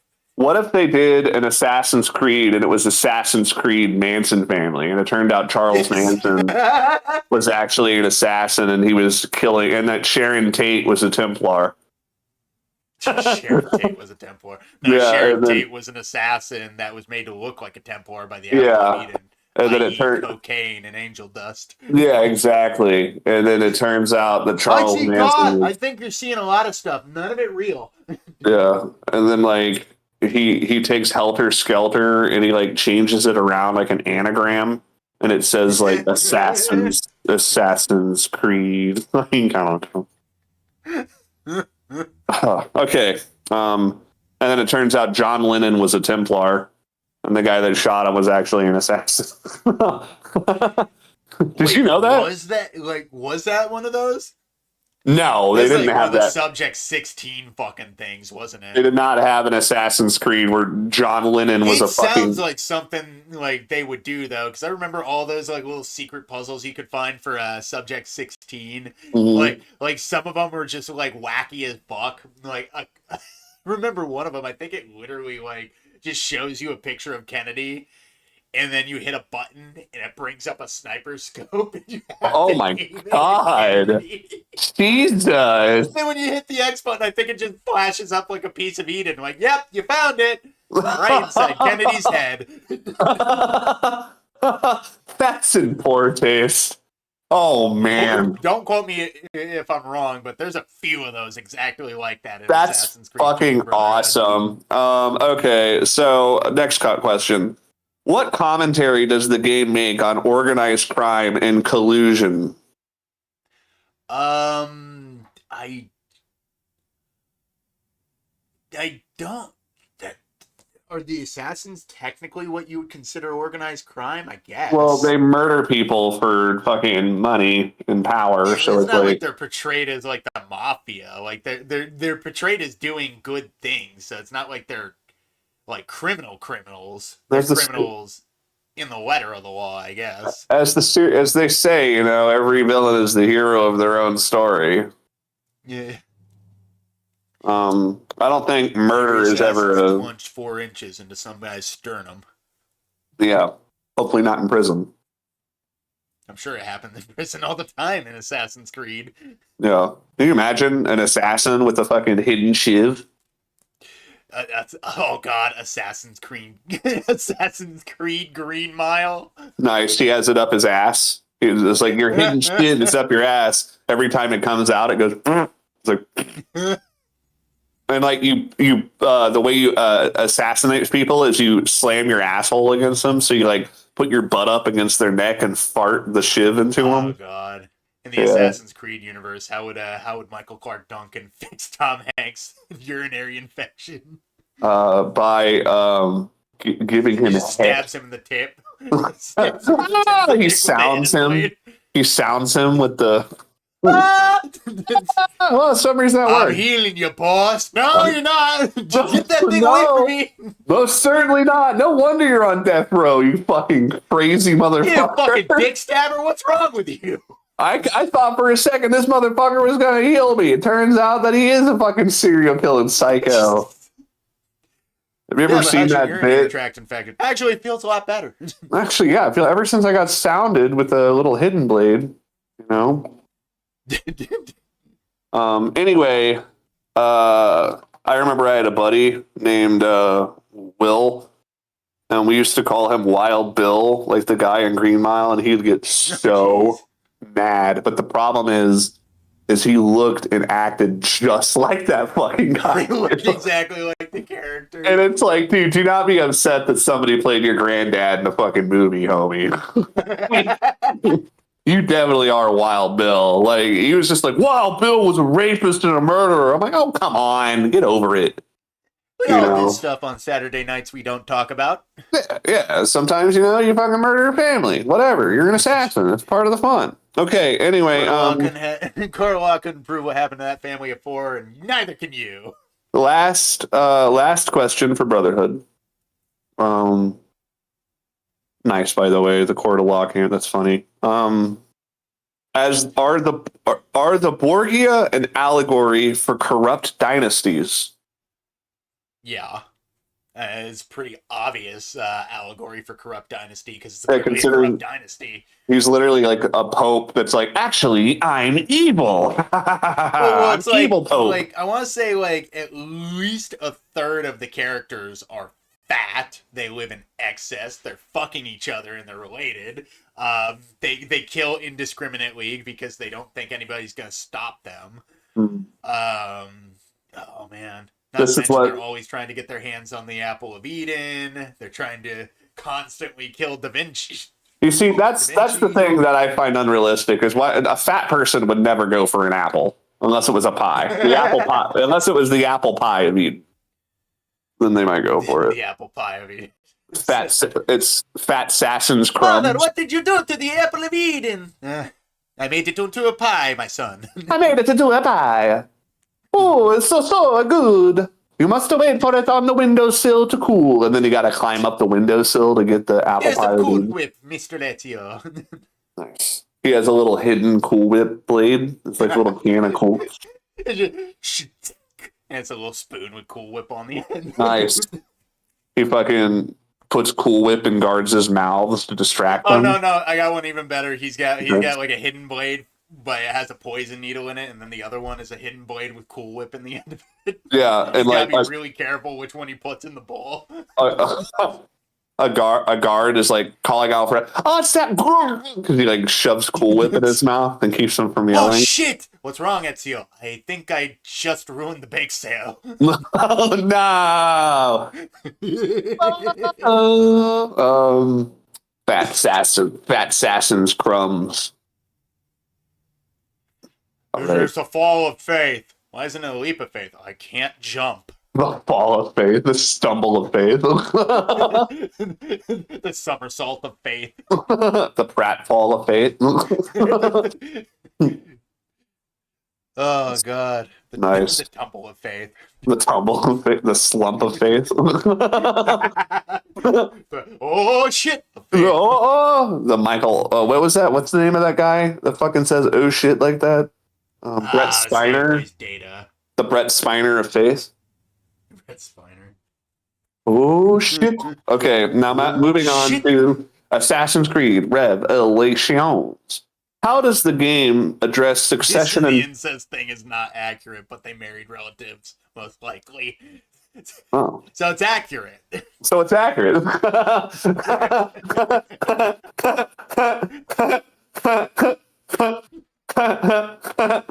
Nice, dude. Welcome to the museum. Oh, it's not incest. They just fuck their siblings and their relatives. That sounds like the same thing. Maybe it's just the semantics of it that we're getting a little hung up on. Look, on the birth registry, they weren't related. That's all that matters. Okay. Assassin's Creed Revelation. How does the game address succession and power in Constantinople? I mean, essentially, like, Ezio in spirit gets, like, the sort of blessing of Altair. Yeah, in a way. Yeah, when he goes to the tomb at the end of the game. And then doesn't he have like a Zoom call with Desmond? Yeah, he even though Juno's not there, he still remembers the time. Like, I think it's at the Vatican after he beat the fuck out of the Borgia. Yeah. Of Juno just talking past him. So in this big empty room with the corpse of Altair, he's just looking at the wall and he's like, Desmond, I know you're watching. I don't know what you plan on doing, but I have a feeling you're very far away. Nice. And then that's really cool. That's like confusing, I but do I like appreciate it. that, like, they give Ezio that last sort of that sign of respect that, like, yeah, I know you're there somewhere. Right. And I know you know I know. It's like my story is coming to an end, but yours is just beginning. And then he kills himself. And then he kills himself. Okay, now Ezio, Desmond. does Ezio's mentorship show the political importance of knowledge?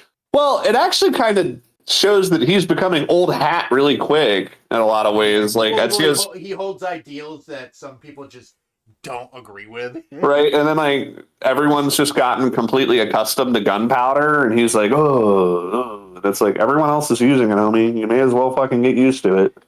Oh, Ezio used gunpowder ever since Assassin's Creed 2. Yeah, I always he's... love the first, like the first mission. You get the hidden gun. Like, it fucks up on purpose.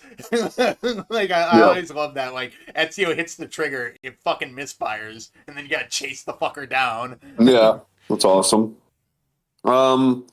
Maybe I just missed. I don't know. So now let's move on to Hold on, I'm walking up to this. I'm walking up to this exhibit at the Glitch Museum, and I'm pulling off a sheet. Assassin's Creed 3. The okayest of the series. I think the combat peaked at Assassin's Creed 3 for me. Revelations. Yeah, the combat in Assassin's Creed 3 is really fun because that's when you get the rope dart, you get the assassin's tomahawk, which is just an assassin symbol on the end of a fucking handle. Not only that, you get the dual hidden blades. You get pistols. You get fucking muskets. Which walking around, and I love how you can upgrade like how many holsters you have. I think you can carry up to was it 2 or 3? I know it's 4 in Assassin's Creed Black Flag. You can get 2, but you can carry a musket and then have 2 pistols. And then I love that in Assassin's Creed 3, every item has a counter. So it's like rope darts have a counter. The traps, the snares you use, those have a fucking counter attack. Like every item in the game, and you really feel like Batman because you could just counter using your items and not even have to, that and I really do think like the ability, like when people are like doing the stop, aim, fire, and you like grab a motherfucker and you use them as a meat shield while fighting dudes. That's super part fucking of me cool. always wish there was like a 1% chance that like that guy gets lit up and both Connor and the guy he held as a bullet shield just fall over dead. Right. I will say would not work. One of the things they did in Assassin's Creed 3, which I thought was really fucking interesting, was you want to know what one of the enemies you could fight is randomly? They would put little kid soldiers in with the other soldiers. Oh, I don't remember that. Yes, there is a random chance that while you're fighting, you'll notice that one of the soldiers is shorter and he's obviously like a 14-year-old boy. And it kind of makes you think twice, should I kill all these fucking guys? Because you realize it's the first game where you can do it anyway, but the fact that it's like, you have to fight a little kid soldier and fucking kill them brutally, it kind of made you think twice about what you were doing, Well, it's like, obviously conscription was a thing back then that happened all the fucking time. Yeah. And the amount of conscription that happened in the World Wars alone was kind of sickening. I think people who are just fighting conflicts because, well, they're stuck. Assassin's Creed 3 is where the writing started to become a little... The main thing that I criticize Assassin's Creed for, Connor is just a boring protagonist. Like, I think they kind of tried to go back to Altair and have him be like monotone dude again, but it's like Connor just like he doesn't have any like too many moments where he's like likable. He doesn't have too many moments where he's like where you feel he's growing closer to any of the other characters. He's just there. And then there was also a weird glitch in the game. You remember the weird glitch where in the cutscenes Connor's outfit was always the same color? So no matter what, not to mention like no matter what, correct me if I'm wrong. No matter what, you would always go back to the default assassin's cloak, even if you put on like, oh god, is it Achilles? When you put on his old robe, which I actually really like Achilles' robe. Yeah, I remember I collected I think you can collect feathers and you get the Native American outfit, and that's what I wore for most of the game. I mostly stuck to Connor's regular stuff. But I do remember that what you talk about, like the color of the costume always changing back and yeah, I hated that. Apparently, I just thought it was an oversight. No, apparently, I guess I heard a rumor it was a glitch and they just didn't know how to fix it, so they just shipped the game with it. Lame. Lame. Ubisoft, stop half-assing shit. Oh wait, Ubisoft's almost dead, so who fucking cares? One of my favorite things in that game was when you were climbing trees.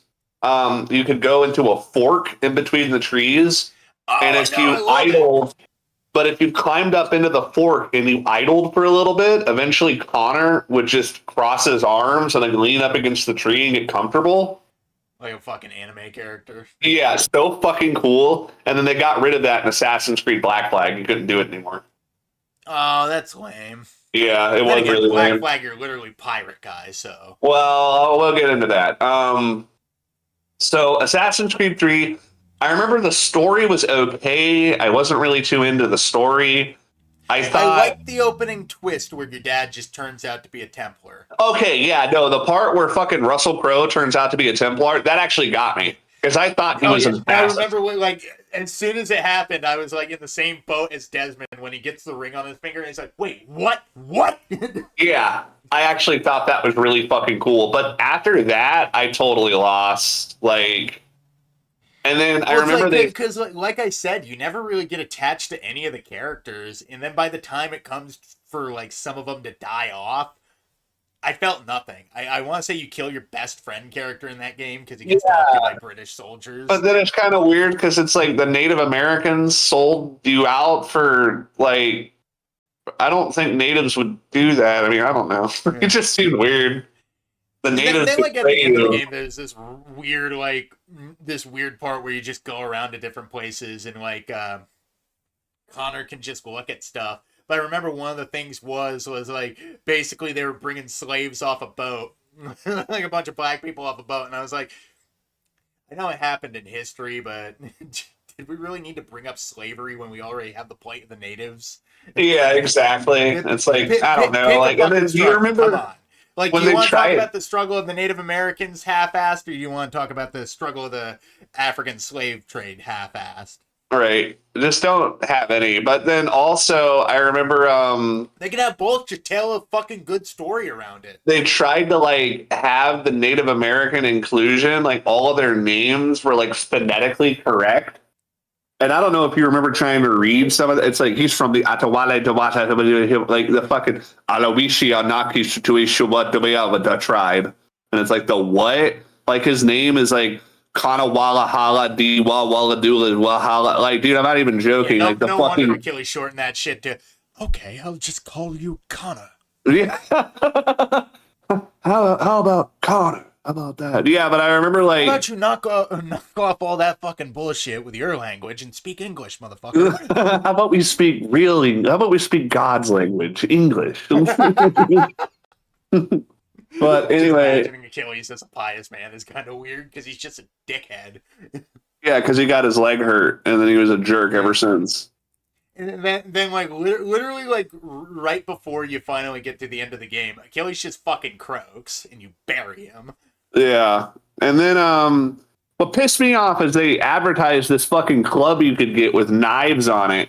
And I played through the whole game to try and get that club, and then I found out it was some kind of fucking DLC thing that you couldn't get. Oh, was it like that was around the time where you got like pre-order DLC? Yeah, I think it was something like that, or it was like sign up I to hated pre-order DLC. If you're gonna make a DLC, at least make it so I can fucking buy the goddamn thing when you shut down the No, they're GameStop gonna servers cut. that support They're it. gonna cut the coolest looking weapon out of the game and make you pay for it. Well, it's like I remember getting a copy of like Splinter Cell Conviction. That was like my first Splinter Cell back in the day.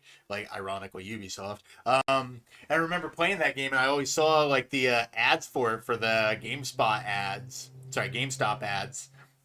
And like one of the things you could get if you pre-ordered the game was a silent shotgun. And I'm looking at that fucking thing, and I'm like, well, I guess that little ditty is lost to time. Nobody's ever gonna get it back. Ubisoft's probably gonna shut the fucking servers down on Conviction. Yeah.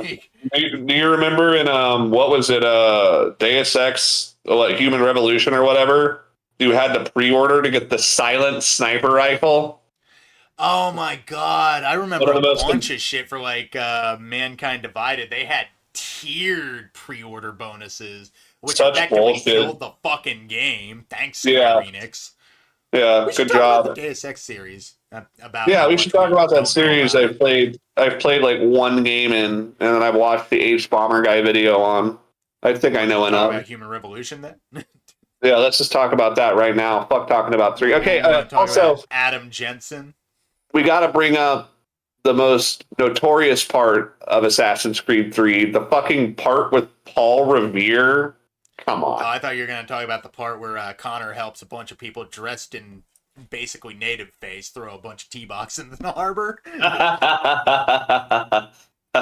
Then then again, Connor's totally okay with it because nobody fucking cared back then. I kind of hated that it was like Connor was there during the fucking Declaration of Independence. Don't worry, the token native was there to make this okay. The token native was there during all of the most important moments during the founding fathers' founding. The crossing of the Rubicon had his hand on George Washington's shoulder the entire seriously, time. He was literally there. He was. You mean to tell me this guy was in every single important moment that happened during like the Revolutionary War, and not only that, but it's like he was the one that like almost more egregious in Assassin's Creed 3.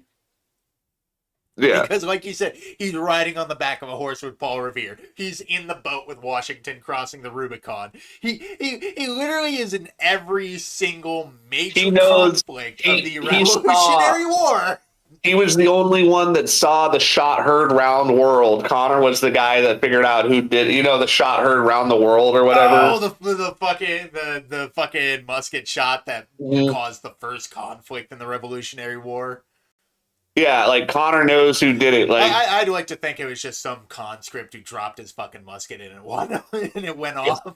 Exactly. But it's like for a sec, I gotta hobble my ass to the bathroom. I gotta use it real quick. Don't worry, we'll sit here and we'll hang out without you. Yeah, keep the dream going, Jack. You got this. Going. Well, everyone, welcome to the Glitch Museum. Welcome to the Glitch Museum. Don't touch anything. We are going to get into some shit later, ladies and gentlemen. Right now, we're having fun talking, but just you wait because we're about to get all sloppy and shit with this next whole segment. We're gonna get fucking sloppy as fuck. So, thank you guys for joining the Glitch Museum. Right now, I would suggest anybody that needs to get some drink. Get some drink going on. Maybe get some refreshments. Maybe grab yourself a snack or something. Whatever. I mean, it's all good. It's the motherfucking Glitch Museum, everybody loves the Glitch Museum. It's the best fucking show. It's the best fucking podcast on the internet. The best. And this is my chance to say, contrary to what the beginning of the intro said, I am not gay. Put that out there. Not gay. Okay. I don't care what people say about it. I'm not gay. All right. Not gay. So just putting that outly out there. Outly out. We're going to be talking about some shit here soon, though. I promise. Okay. I was just telling everybody I wasn't gay. All right. So where were we at? Okay. We were talking about Derek Chauvin. So I think that... Oh, wait, no. Whoa, my bad. I meant Assassin's Creed. Sorry, it rhymes. Okay, so Assassin's Creed 3. You see that scene where Connor kneeled on the back of George Floyd. Oh, no. You see, Derek Chauvin was actually an assassin, and George Floyd was a Templar. George Floyd was secretly a Templar, and he deserved to die. Yeah. No, don't say that so close to... Yeah, don't. So close. The fucker's been dead for years. No. We're talking about Assassin's Creed again. I'm sorry. In the 10th and final entry where you go. No. No. How about this? No. How about a big no? Okay, so Assassin's Creed 3, blah, blah. Your favorite scene, the guy stabbing somebody to death. No, my favorite thing in Assassin's Creed 3 was probably the hate thing. Was fentanyl Templar?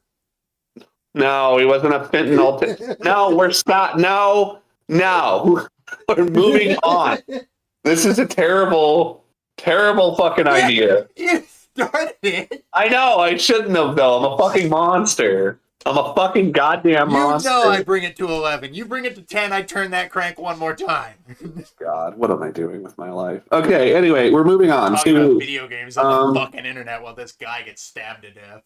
Yeah, so Assassin's Creed 3, my favorite part was the intro where it turns out Haytham was a Templar. And Haytham, to be fair, I almost wish Haytham was your character through the entire game, because that motherfucker was a bad motherfucker. Yeah, he was I cool. still remember the scene where you like he walks into the bar, and like the guy is like looking at him, just like, "What's your fucking problem?" And he's like, just thinking about the best way to feed you your teeth."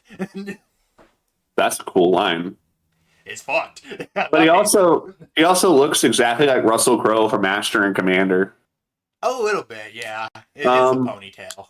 Yeah. Okay. So now we're gonna move on to the beloved game, Assassin's Creed Black Flag. Oh yeah. Also, Desmond kills himself at the end of 3, and I thought that was retarded. He fries his hand, and I guess that stopped his heart, but preserved his brain. And then he fucking creates a giant force field around the planet to protect it from a solar flare. Well, it's like, not to mention, but like, did they really need to like basically say, "Yep, we got Desmond's brain in a jar, so we're gonna be making these fucking games until they stop"? Forever, exactly. I always hated the idea that like Desmond just got turned into like a guinea pig after the events of his story. Yeah, his sacrifice. Like, why the fuck would the assassins let Desmond's body fall into the hands of the fucking Templars? Because they had this thing called a plot hole, and they all fell into it. I guess so. They realized that if the Templars didn't have Desmond's body, there was no more Assassin's Creed games. Yeah, so they would have. They would have, because Abstergo literally made the technology that lets you deep dive into memories. Right. Once again, Desmond didn't need to die. Yeah, it makes just upsets me because like I thought we were gonna get like a modern day Assassin's Creed. They even tease it.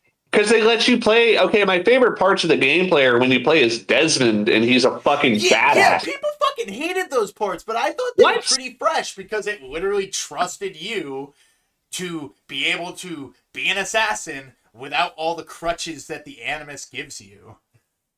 The part where you're fighting all the fucking agents with nightsticks and you have the silenced pistol and the huge hidden blade, that is so fucking cool. What are you talking about? That was the best part of the game. You're like sneaking around the stadium, like trying to like sneak. I think it's like either a basketball game or a hockey game. You're like sneaking in the rafters, like trying to get around, and I thought that was really cool. I think the reason they killed Desmond, I'd always look up at the ceiling of like stadiums, and I'd be like, "Wow." The reason they climb up there. I think this is the cynical reason why they killed Desmond. You want to know what I think they killed Desmond for? Why? Because there's a little series called Grand Theft Auto, and they didn't have the fucking courage to try and go up against it. I think it really was that cynical. They were too afraid of all the other open world games with cars, and they said, "We can't do it. We're not good enough." All of the open world series, but just Grand Theft Auto. Assassin's Creed always has. I just feel like they got Assassin's Creed already has like stuff in place to like make you like appreciate the world around you, plus like the soul of the environment. I think it was they legit. They just plant a bunch of fucking dicks in a world that you can kill. They legit just were too intimidated by the concept of doing a modern day Assassin's Creed game, so they bitched out and they killed Desmond so people would stop asking for it. That's I really think true. It's still disappointing.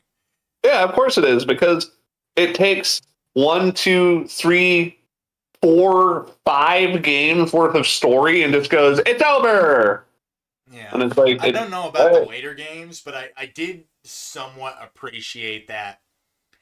Essentially, they made your character a player surrogate after Desmond got fucking killed off. Yeah. And in Assassin's Creed 4, you sneak around Abstergo. You actually work for them in their video game development department. How exciting!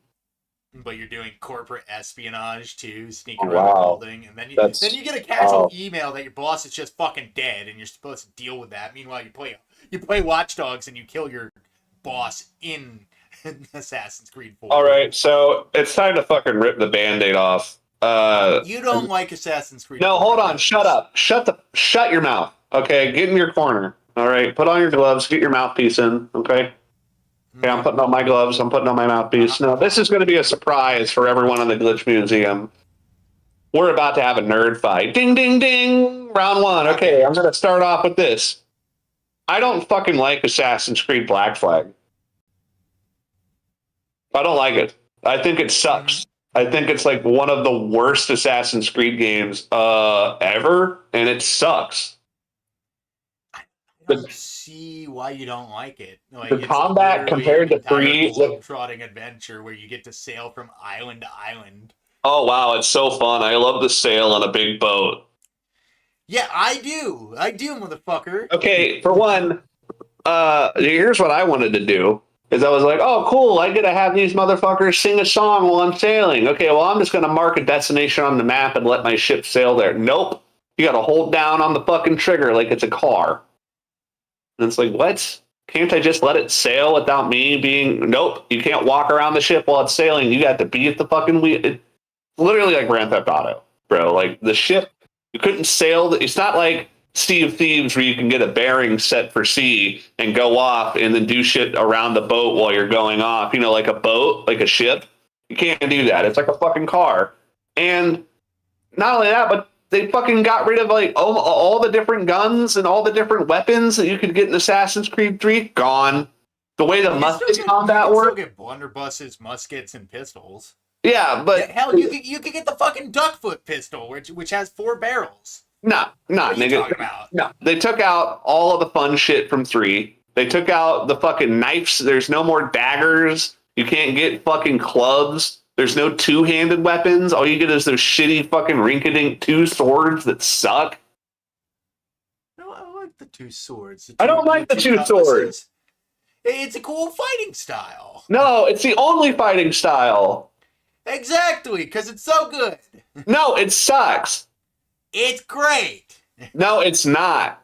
Because I have a secret. At least Black Flag has a combat system that doesn't fucking play itself like goddamn Syndicate does. Yeah, you're right. It has a combat system that doesn't play at all because it's fucking broken. Maybe it's just because you're bad at it. No, it's because I'm checking your gamer card. I'm trying to do my dramatic moment. Show me the date you issued it. Let me tell you my dramatic moment, motherfucker. Okay. It's not that I suck at the game. It's that I shut up. It's not that I suck at the game. It's that you suck at the game. You're good at games. You're good. You're good. It's not that I suck at the game. It's that I played the Xbox 360 port. Lightning crash, lightning. I thought Black Flag was the last 360 only title.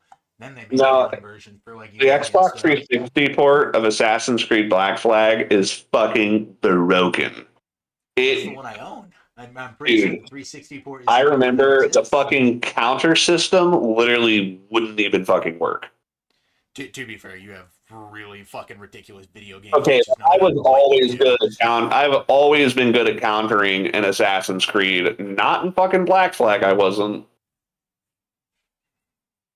And it also had a bunch of weird always online features where if you didn't have internet, you couldn't. Yeah, it did have a few of those. I didn't exactly like that. Like, not to mention, wasn't there like timed like daily missions to go take out like boats and stuff? Yeah, and then like you couldn't do the specific to the day. In order to get the whaling outfit, you had to like get the white whale skin or something, but you couldn't do that, so you had to buy it. So you had to like spend money to. It's really fucking retarded. I didn't like Black Flag. I thought the trench coat outfit you unlock was kind of cool. I mean, all the outfits in Black Flag are pretty good. I like the crimson coat that you can get. I don't remember. But I didn't like Black Flag. Well, but it was fun to listen till this point. Take care and have a good one. Yeah. I'll see you later, King. We'll see you next time. Bye. Thanks for joining us. Goodbye, goodbye, goodbye, goodbye. Wow, I like that guy. Already up to 2 hours. Yeah. How long have we been doing this for? Hour and 54 minutes. Man, I hope we can get it going for a little bit longer because we got some shit to talk about soon. But I don't really have a lot to say. It's like, I'm gonna let you take. I get why people don't like Black Flag because it's essentially a pirate game wearing the Assassin's Creed skin. But it's not a good pirate That's game. probably why I like it. It's not a Because good it's pirate literally the game. least Assassin's Creed that you can play. I'm sorry, I've said this, I'll say it's not a good pirate game. It's not a good Assassin's Creed game. Whatever it is something in the middle, and I don't like it. I don't think it's bad either game. I think they do the both of them well enough. It's just unfortunately that period of time where like you could kind of tell, you can kind of see the writing on the wall that some stuff in that game was obviously half-assed, and then the rest of it was kind of focused on more. Okay. They definitely put the boat combat first and foremost in that game. The story fucking sucked. I want you to answer this question. I have to go to the restroom real quick. But Okay. how does Edward Kenway's piracy question loyalty to governments? His piracy is antithesis to loyalty to governments. That's kind of the point of a privateer. Like maybe in the initial inciting action when you're on the slaver boat and you're forced to steal the jackdaw, maybe you could consider that technically like piracy and government bodies like not exactly coalescing or working together properly. But I don't know, like it didn't really focus on the governmental aspect. It just had Templars killing people all the fucking time like every other game. That's why the fucking story sucked. But at least they let you get attached to the characters in 4 to a certain. Okay, I will say I really did like Blackbeard, and I like that they showed you. Cool. I like how they showed you before Plus he was that cross-dressing chick was pretty nice. Yeah, wasn't that based on a real pirate? Yeah, that was based on a real historical like pirate of a cross-dresser. But I like how all of the characters, and I like how they fucked up in Assassin's Creed 3 and made Connor a fucking lame character that's super forgettable. And so they were like, okay, in Assassin's Creed Black Flag, Edward is the most charismatic character we've ever had. Well, I wouldn't necessarily call him that. He's just the most like He's the most rough and tumble. He's Yeah. the least gentlemanly. Altair. He even in the beginning of the game, he still had this sort of nobility about him. Ezio, he was the son of a noble family. Yeah. Connor, he was basically native nobility. Edward Kenway is that first instance where you see like an assassin and it's just some guy who happened to steal a cloak. Yeah. That was a fresh concept, and I will say, and I love the fact that you spend so like, even though I hate the fucking story because it falls apart at the end. Like I love the fact that like the inciting action is he's legit trying to build his pirate utopia, and he's like, well, might as well do some jobs for these people who keep asking for my help. Oh wait, they betrayed me. Okay, I guess I'll help these people who call themselves the assassins now. Fuck this shit. I'm just gonna rob people on the high seas. Yeah, I did like Assassin's Creed did one thing. Assassin's Creed Black Flag did one thing in particular that made me like it more than 3 in one way. What's that? You could go to the bar, you could order a drink, and you would drink it. You know how I feel. I call it chewing the fat or playing with props.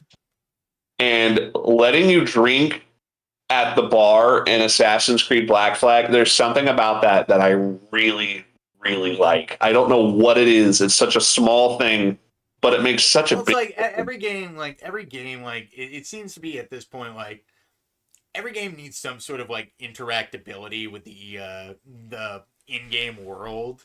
Yeah. Because at the end of the day, if you have nothing to play with in the world itself, like, what's the point of even, like, getting invested in everything? Yeah, that's how I feel about Grand Theft Auto 5. I'm just trying to talk from your perspective. I get it. I don't necessarily agree that every game needs it, but I get it. Yeah. You know, it's kind of hard to believe. Nice to have, and we're so far like into a generation of just excess that it's weird to see games still don't have at least some props to fuck with in each game. But then again, that's just time that doesn't need to be expended on something useless. So it's kind of hard to believe that Grand Theft Auto 5 had already come out when Assassin's Creed Black Flag was coming out. Isn't that kind of crazy to think? Yeah. Like, that's how long it's been. Like, Black Flag was competing against Grand Theft Auto 5. I remember playing playing like tennis and like golf with buddies online with Grand Theft Auto 5. I remember when I really liked Grand Theft Auto 5, it was the first time I was able to drive out into the hills, and I thought, wow, like this really is the next gen shit. Yeah. But nowadays, it's like that's so fucking quaint. Like it feels like every can't wait game. for 6 to flop. It's not going to flop, but it's probably not going to do nearly as well as what people think it will. I think Rockstar has no idea how people think of their games. I think that they're going to Wapate Indian Reservation all the controversial stuff in the game. They're going to make it to where you can't fucking shoot. Because if they have gay pride parades in GTA 6, do you really think they're going to let you drive a fucking car through that and shoot? No way. I don't think it's they like have the putting the balls. marching band in Postal. You just got to take a shot at them. Yeah, but they're not going to fucking let you do. I highly doubt that they'll actually. No. If they do have gay pride parades, it'll be relegated to a mission, and it will be to stop people from hurting it. There is no way they are going to let you drive a car through a gay pride parade. No.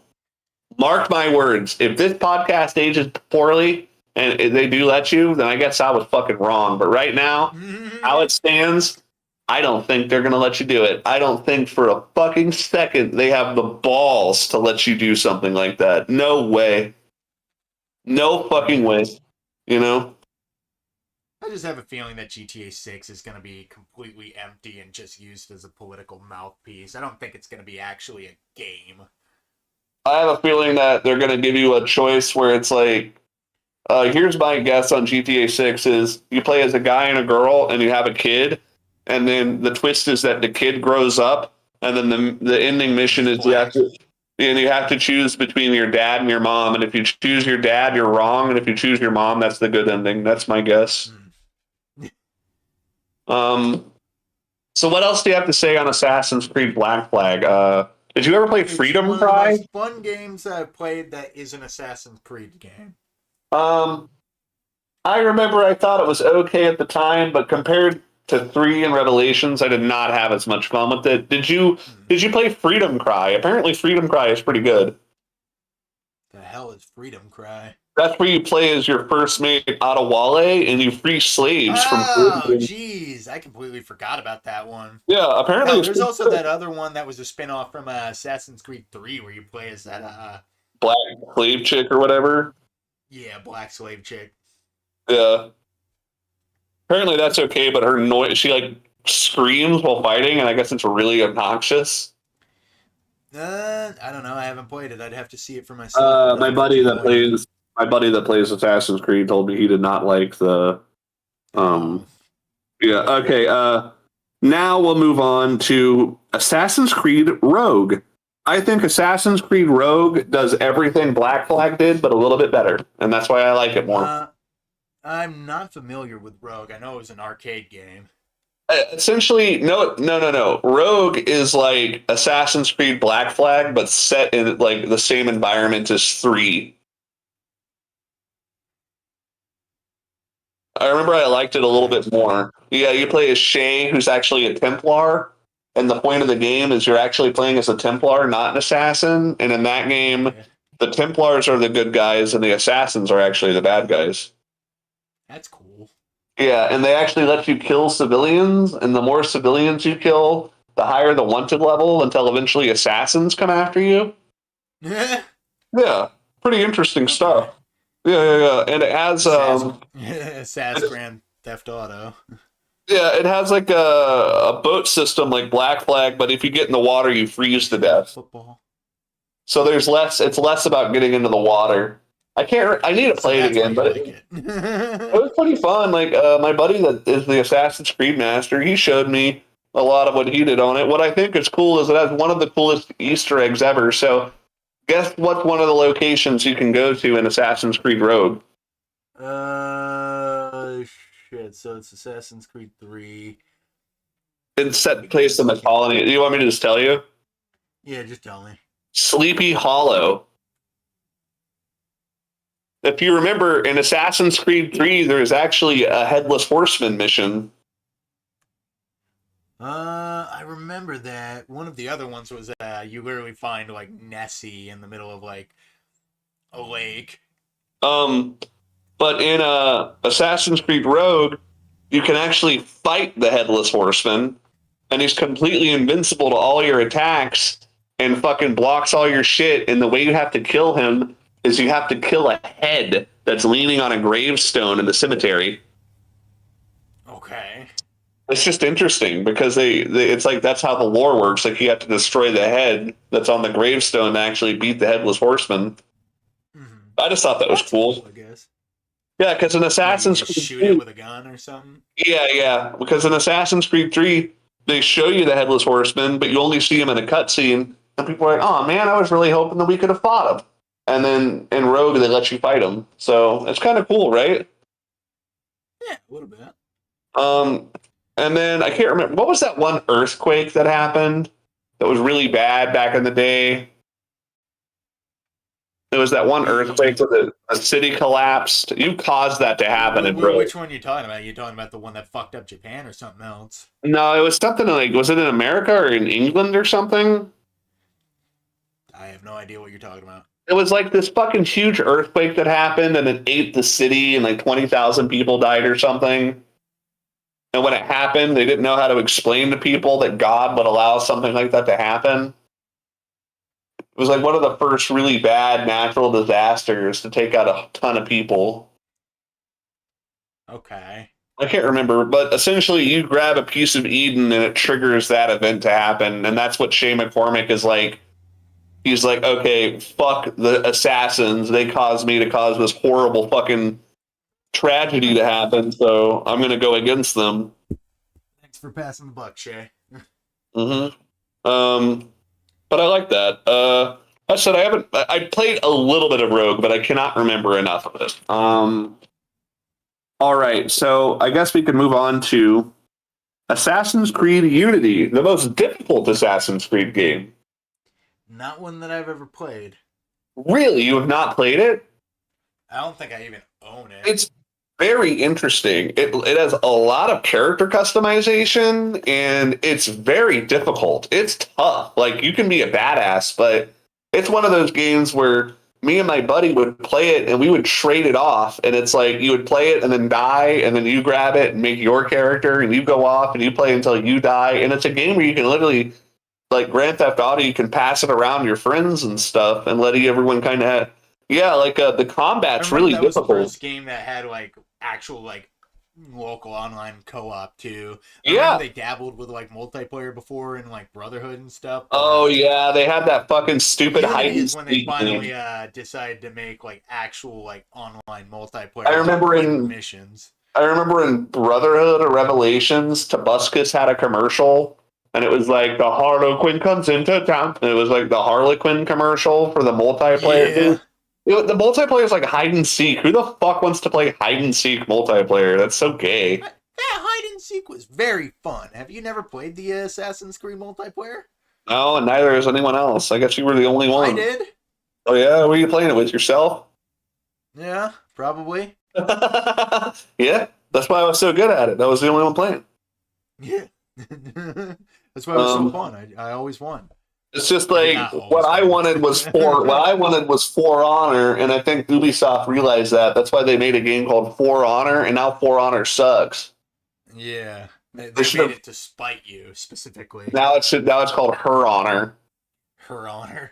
Yeah, Her Honor, because now it's all about. I am so sick of when you play For Honor, and it's like you can't go one match without having to fight a fucking black lesbian samurai. Well, I can't go playing one match in For Honor without getting dogpiled by 5 different fucking players. They added a pirate into For Honor, and it was a Chinese mixed race female pirate, and they were like, "What?" It's like add a guy pirate. They're like, "No, it can only be girl," and then nobody played as the fuck because. And then they added an Egyptian guy who his default is that he's black called Medjay.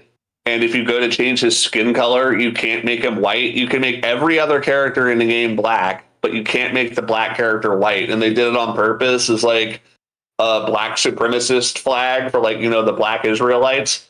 And I actually brought it up onto Reddit I went to Ubisoft page and I was like, "Do you guys realize that this whole Egyptians are black thing, that's actually like a black supremacist, like tribes of Gad, like racial supremacy propaganda?" And it's come to my attention that somebody on your design team has purposely made this black Egyptian character only black. They're the only character in the game that can't be black or can't be both races. And they purposely done this to try and push the narrative that Egyptians were black. And then they fucking banned my account for harassment. Of course. Of course. It's almost as if, though, I made a point and they didn't want people looking into that. They're like, who the fuck said that? How the fuck do they know?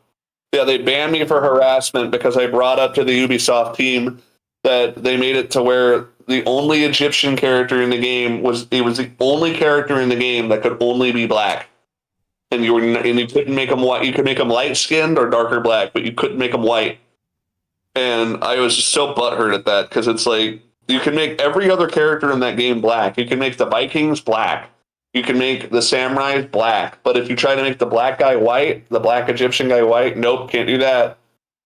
And people are like, oh, if you care about that, then you care too much. And I'm like, they cared enough about it to keep the fucking white people from being able to have their characters. They were the ones who put it in there initially. Yeah, and they're sitting there telling me, well, you shouldn't care about it. And I'm like, they're the ones that... people the option. I don't give a shit about anything else. That's the thing is, I don't care if there's a black character in the game, but when you go, no, this character has to be black. They can't be white. Like, why not? Every other character can be black. Well, that's different. How is that different? Why is it okay for one character to be able to be black or white, and then you have this black character that's I get it. Factors. Because this character is meant to be black. Okay, well, why can't I say this character is meant to be white? Because that's racist. You get what I mean? Like it's where what is it? It comes full circle where they're trying so hard to not be racist, they end up becoming racist, and it's like, well, no, they're not trying not to be racist. They just are racist. They just think they have the right to criticize you because you're not them. Saying that Egyptians aren't allowed to be white and that they have to be black is really bad. Okay, I don't have to fucking be a white person to say that that's not correct. Like, Egyptians are African, but that doesn't mean they're fucking black. Yeah. You know, and the fact that For Honor wants to sit there and be like, no, it's okay for white people to be able to become black people, but black people cannot be turned white. And it's like, why not? Because, and then they try to go, oh, it's just the way the color shading system in the game works. You know, it just doesn't work on that character. And they tried to blame incompetence or developer oversight. But I'm like, no, I know that they probably knew exactly what they were doing. It's the same reason they made the pirate a woman, because they're virtue signaling. They don't fucking care, you know? And it pisses me off. Political brownie points around the fucking office. So now whenever you play For Honor, you have the We Were Kings black fucking Egyptian character, which, like, it really is funny how it's literally We Was Kings and shit. And they put it into the game unironically. And if you try to go, isn't that like a black supremacist flag? They're like, oh, you're banned for harassment. Like, you're the ones that are doing it. I'm just noticing it. I'm not the one blackwashing an entire portion of ancient Mesopotamian history. Why? Because it's inconvenient to the modern narrative? Like, and it's so funny. I remember another character they put into For Honor was they added this, like, Mayan or Incan, like, jaguar. You know, like one of the like dudes from Apocalypto, like a guy that has like a board with sharp rocks on it and a spear and stuff. And I remember one of my coworkers from Brazil was like, yeah, this For Honor game pretty cool. And I'm like, yeah, man. And you know, you might like this. They added like an ancient fucking South American character where it's like he's got the fucking paddle with the rocks on it and the spear. And he's like got the jaguar outfit. And I'm like, wouldn't you want to play as that? He's like, no, I'd want to play as a knight. Like, oh. Like, the person it's meant to appeal to, the South Americans, all the ones I talked to, they said they would rather play as a knight in armor than playing as a weird tribal jaguar guy. They're like, that's lame. Why would I want to do that? He's fucking cool, and he kicks the fuck out of the jaguar guy. Exactly, literally every day. But no, they have to include. It's so funny because in For Honor you have the knights. the samurai, the Vikings, the Chinese, and then you have the woke characters, the diversity squad. You have Arabic woman character. You have black Egyptian character, female pirate character. Like, who the fuck wants to play as these characters? Nobody. But then, of course, if you try to play the game now, especially if you try to play it against bots, like every time you play against a bot, it's a black samurai woman. So you can't even you can't lose yourself in the fantasy of it anymore. They've completely gotten rid of it. It used to be pretty much a man's game, and now it's so fucking woke. That's why I call it Her Honor, because they may as well have just gotten rid of all the fucking guys. Oh, and they're like, yeah, the warden's default skin is actually the girl now. Female warden's actually the default skin. It's like, of course, it's like, like women would die if they were put into Assassin's Creed. It's by the same company, and it also has Assassin's Creed characters in it. But it also came out around the same time as Rogue and all that. But to move on to, and plus we didn't know a lot about Rogue, so I may as well just kind of politically fucking signal about my hatred of. More about Rogue than I did. Yeah. But then I ended up talking about For Honor. So all right, so Unity, that's what we're talking about. Unity is really difficult, but I don't really know anything about it. Same. Okay, so let's move on. I heard the launch was fucking disastrous. Well, it was one of the first, hey, we have no fucking idea how to optimize a game. Is the writing on the wall for that little hiccup in that sort of generation, the original, fucking growing pains of the Xbox One and shit. Because I'm not sure if you remember, there was a lot of games that came out for those systems that, fucking tanked in performance until, later in the lifespan. Yeah, wasn't, Battlefield one of them, too? I thought it was Battlefield 4. It was one of the other ones, maybe. Yeah. I do remember Assassin's Creed Unity had a horrible launch, and I remember I worked at GameStop at the time, and everyone's like, dude, Unity's going to be really good. And I'm like, actually, I think Rogue is probably going to be really good. And they're like, no, fucking nobody cares about Rogue. Rogue ended up being the game that was good, and then Unity came out, and it had the worst. It was such a bad release. They gave the DLC away for free. Yeah, that's how bad the release was. They literally they copped the DLC for free. I don't think Ubisoft has ever done something like that since. Probably not. Okay, now we move on to your favorite game, Assassin's Creed Syndicate. Syndicate. I mean, I don't that's the unfortunate thing. I don't really have an opinion about Syndicate other than the fact that, the time period and the locale. Fucking just go off, cool. Dude. Tee off on it, bro. Let's hear some of your input. There's not really anything to tee off on because it's just nothing. The characters are boring. It was the first flashes of fucking crappy politics in video games that all they did was ruin the fun. You remember fucking Anita Sarkeesian talking about Assassin's Creed Syndicate, and she brought up there's a trans person in this game and nobody makes mention of it, which in that time period that person would be strung up from a rooftop completely naked with their throat slit like a fucking pig. Yeah, and I hate how nobody makes mentions to the tranny, probably because they're all trying to look at which way they're gonna give them a Glasgow smile. Yeah, and I feel like when you try to include contemporary stuff like that and ancient, for one, contemporary politics don't belong in any fucking historical fiction. Well, you need to show why the modern era is better than that era, because people back then weren't treated very well if they were different. Well, we have this tranny, and now trannies are all rapists and pedophiles, so it's way better. Great. It's almost as if the people back then had a point. No, look, regardless of our feelings on transsexualism, I think that including a transsexual in a historical context like that, the world and acting like it's not a big thing for them to be there when they had an opportunity to tell a very compelling story about a transsexual in a time period where transsexuals weren't a normal thing. No, they weren't. Actually writing a fucking character instead of a fucking thing you want to fucking slip your dick inside of. Yeah, they want to sit there and they want to fetishize it and romanticize it and pretend it's like that. It's Well, it's so just tripe. It's just so yeah. droll because It's it literally leads to the death of storytelling. Because mhm. you know, as soon as you see that fucking tranny, They're the good guy. nobody is allowed to call them on any sort of bullshit. They're Yep. not allowed to be put in any sort of precarious situation, Yep. and no matter what, they are right. Everybody Yep. else is wrong. It's now how it is whenever you see a woman in media, you're like, oh, they're actually the good guy. Even if they're the villain, they're actually still the Yeah. good guy. Oh god.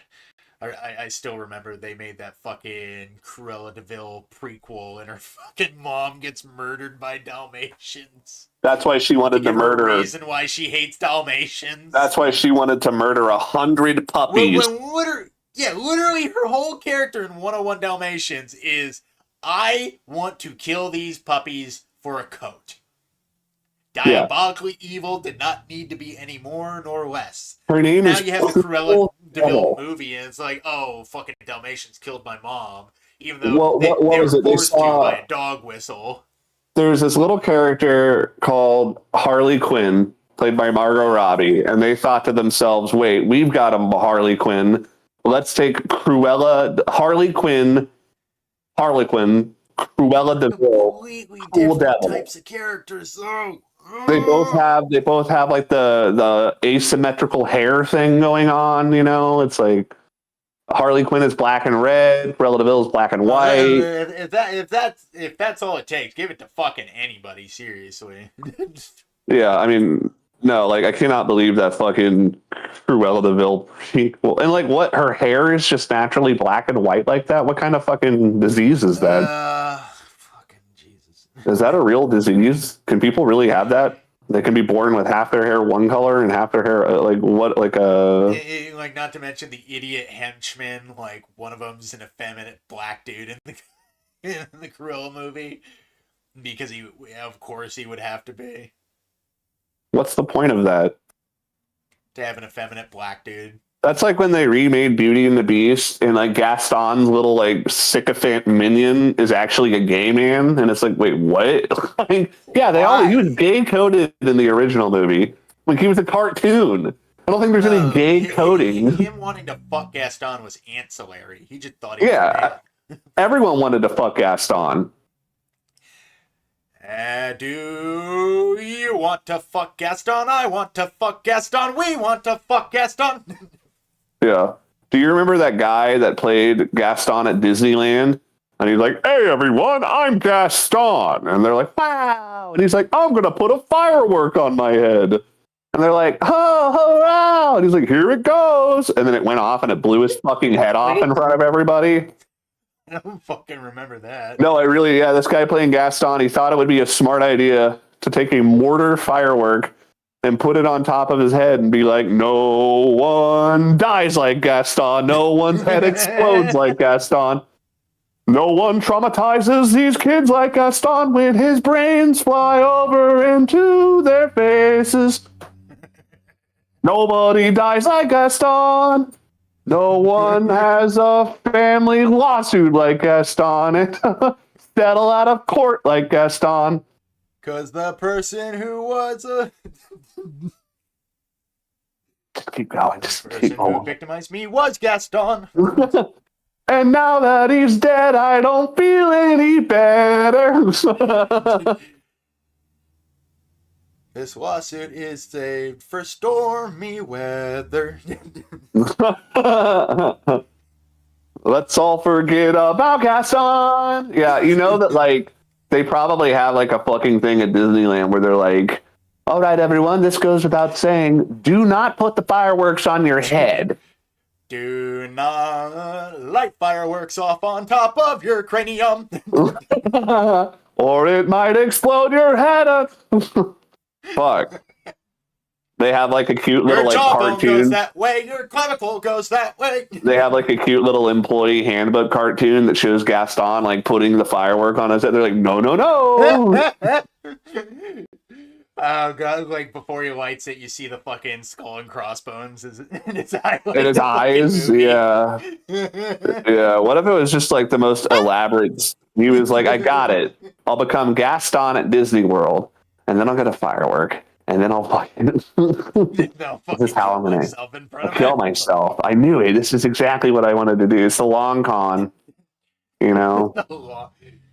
Got a shitty job? Get yourself a firework. Get yourself an amazing once in a lifetime opportunity job at Disneyland playing Gaston, and then put a mortar launcher on your head.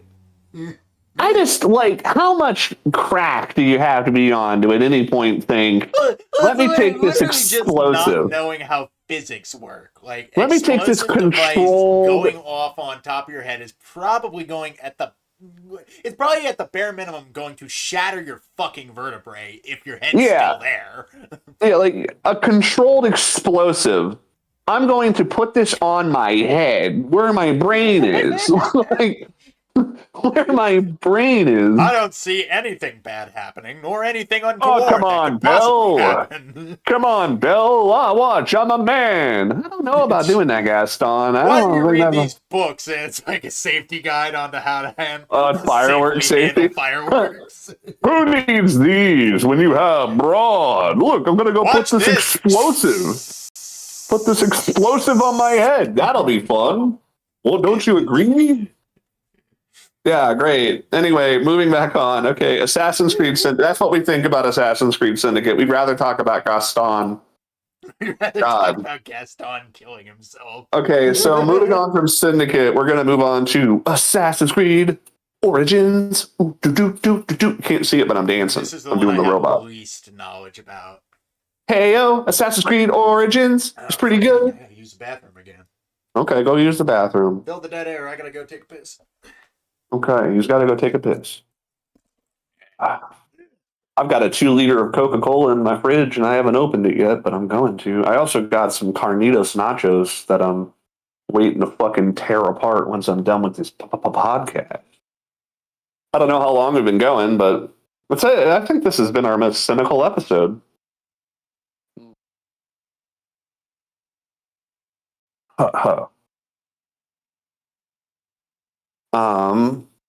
A cynical episode. All right, we're going to be moving on to Assassin's Creed Origins.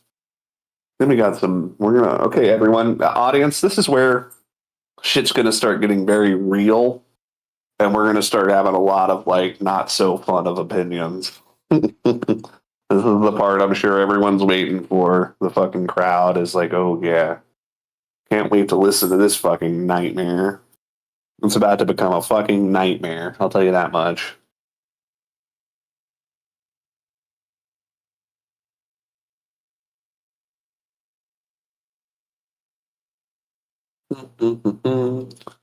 I guess I can sing a song. Oh, what song should I sing? I don't know any clever, fun songs to sing. I already sang my fucking Halo song. That's the only song I know. Okay, here's something I could bitch about. So, in Assassin's Creed Valhalla, there's this song called... Okay, well, let me finish my thought. So in Assassin's Creed Valhalla, there's this song called "Honor Be to the Generous." Well, I wanted to learn how to sing the song, so I looked it up, but I could only find it in like Norwegian lyrics or whatever. So I translated the lyrics I translated the Norwegian lyrics and the English lyrics, and then I sat there in word processor and I got it all pieced together to where it rhymed and it made sense. And then I learned how to sing it in the English lyrics. Well, yesterday I listened to the English version of the song for like the first time, like actually listening to it. And I realized I had gotten like pretty much all the lyrics like down. Like I translated it correctly. And I was like, oh shit.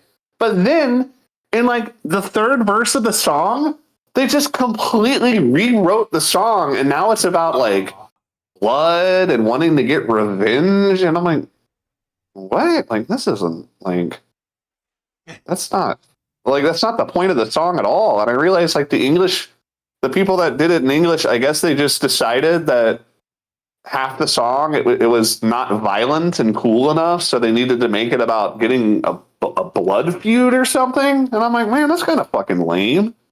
Yeah, because Honor Be to the Generous is talking about how if somebody's cool and they do cool things, you're the first person to talk about it. But if they're a piece of shit, nobody says anything.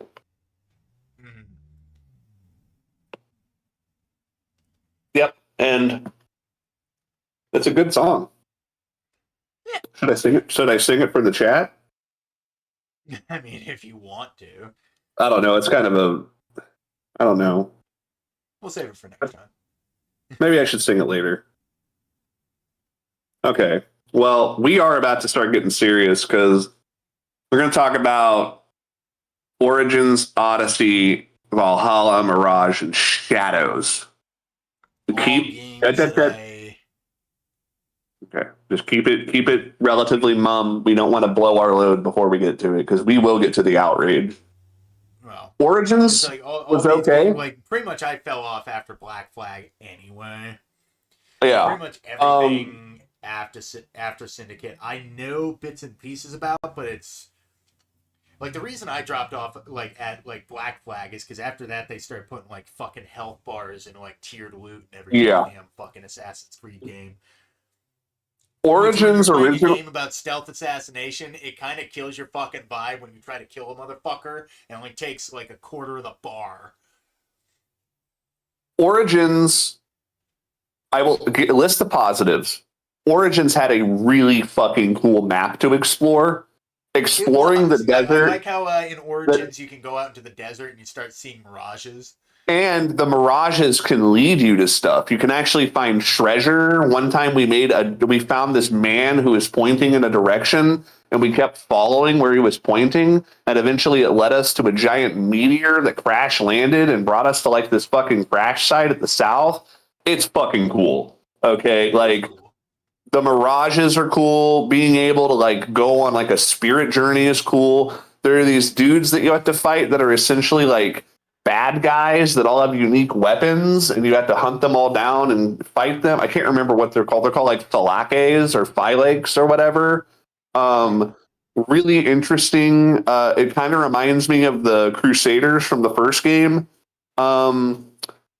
The world is really cool. All the stuff you do, the giant snake battle, the god fights, the giant animal fights, the elephant fights, the different bows and how different, like you have a shotgun bow, you have a long range bow, you have like 3 different types of bows, you have different types of weapons. But there is a massive plot hole in the story that's never addressed, and I feel like they changed the story right before the game came out. So something happens in the game, and your character Bayek doesn't acknowledge it. And I thought from the very beginning, this is going to be their Spec Ops The Line moment, where at the end of the game, they acknowledge what Bayek did. And then he's like, no, it's not true. But they never acknowledge it. And I feel like this is where the big rewrite was, because they did the ending to Origin sucks. The ending of the game, I said Fable 2 had like one of the worst endings. I think the ending to Origins is probably one of the worst things they could have ever done. So in Origins, you're playing as Bayek, and you have a wife. I can't remember her name. And you guys have a son. I think his name is Timu or Kimu or something. Yeah. Well, in the beginning of the game, Bayek is cocky, and he's confronted by this group of masked men, and he goes to stab one of them with his hidden blade, but they deflect his hand, and Bayek stabs his son in the heart and kills him. So through the whole game, Bayek goes, I will get the ones that killed my son. They killed our son. I will kill them. They killed my son. They killed my son. Through the whole game, they killed my son. They killed my son. They killed my son. And you kill all the people, but at no point does Bayek ever acknowledge he killed his son. He was the one that did it. His arrogance, his hand, was what ended his son's life. And they just never bring it up. He's just in denial about it through the whole game. And never once do they bring up that, actually, Bayek, you killed your son. And it feels like they were supposed to, but they didn't. They didn't. And I feel like they changed the story at the very end to make Bayek's wife do you know what they do at the end of the game? They set up the final boss, and there's two final bosses: the stealth boss and then the battle boss. So you kill the stealth boss as Bayek, but then the final combat boss, that's like the fucking combat boss, you fight with his wife. I think her name's Cassandra or Caitlin or something. You play as his wife, who uses daggers, which I didn't use throughout the entire game. So I had to fight the final boss with a weapon I didn't even like using. Yeah. And it's so fucking lame because she's like, actually, you have to fight the final boss as the woman. And it's like, why? She's not in the game at all. She's barely in the fucking game. And she shows up to essentially steal the final battle from you. And it felt like you should have played as her during the stealth section and Bayek during that section. But they don't think a woman is capable to take on a big bad threat like a villain. Not when he's like a magic man wielding a piece of Eden who's like become powerful like a god. Well, you think she's better than a magic man. She is a woe man. Yeah, but what about Bayek, who's been leveling up the whole game, and at this point in that story, he has Isu tech, like Isu swords and Isu bows and Isu armor. Well, he's not willing to even talk about the fact that he killed his own son, so he's not hero material. Yeah, that's true. I mean, he never does. He literally does. He kills his own son, and at no point in the game do they ever acknowledge it. They just act like that's not what happened. They just gloss over it. They seriously do. And I always thought, like, wow, they had to have changed the story because Bayek killed his son. Nobody made him do that. All right, he did it. And the fact that they don't ever, it feels like the character really never really earns that redemption. It feels like he's like, there, I got revenge, the end. And it's like, it's not redemption because they forgot about it. They don't fucking care. Or what they did, he's just using his son as a pretense to murder people. Exactly. Or what they did was they had it set as the story, and they said, actually, maybe his wife can save the day. And so they changed some. Challenging for modern audiences. You should really tone it down. So they changed the ending to make it to where the wife saves the day, and actually she's the ultimate hero, and Bayek's just a stupid cuckold loser that killed his son and never gets redemption. So that's the ending. And then apparently later on in Assassin's Creed Mirage or Assassin's Creed Odyssey, one of the games, they actually show you that Bayek's wife was actually the one that made the Brotherhood of Assassins. And they don't call it the Brotherhood anymore. They don't call it the Brotherhood anymore because it can't be a Brotherhood. They call it the Syndicate. That's fucking lame. So it's not even called the Brotherhood. And then it turns out that Bayek was there, but actually his wife was the one that constructed everything. And she's actually the super important one. And Bayek is a stupid cuckold that killed his son. Yep. He's just a stupid cuckold. Whereas his wife, that I can't even remember the name of, whatever her name was, Kate something, Catelyn, I don't know. I can't remember. She's the super important one. I do like how there is one part of the game that I thought was very clever. The Assassin's Creed sigil. Do you know where that comes from? What? They have the skull of an eagle and they drop it onto the sand, and the indention it makes is the Assassin's Creed symbol.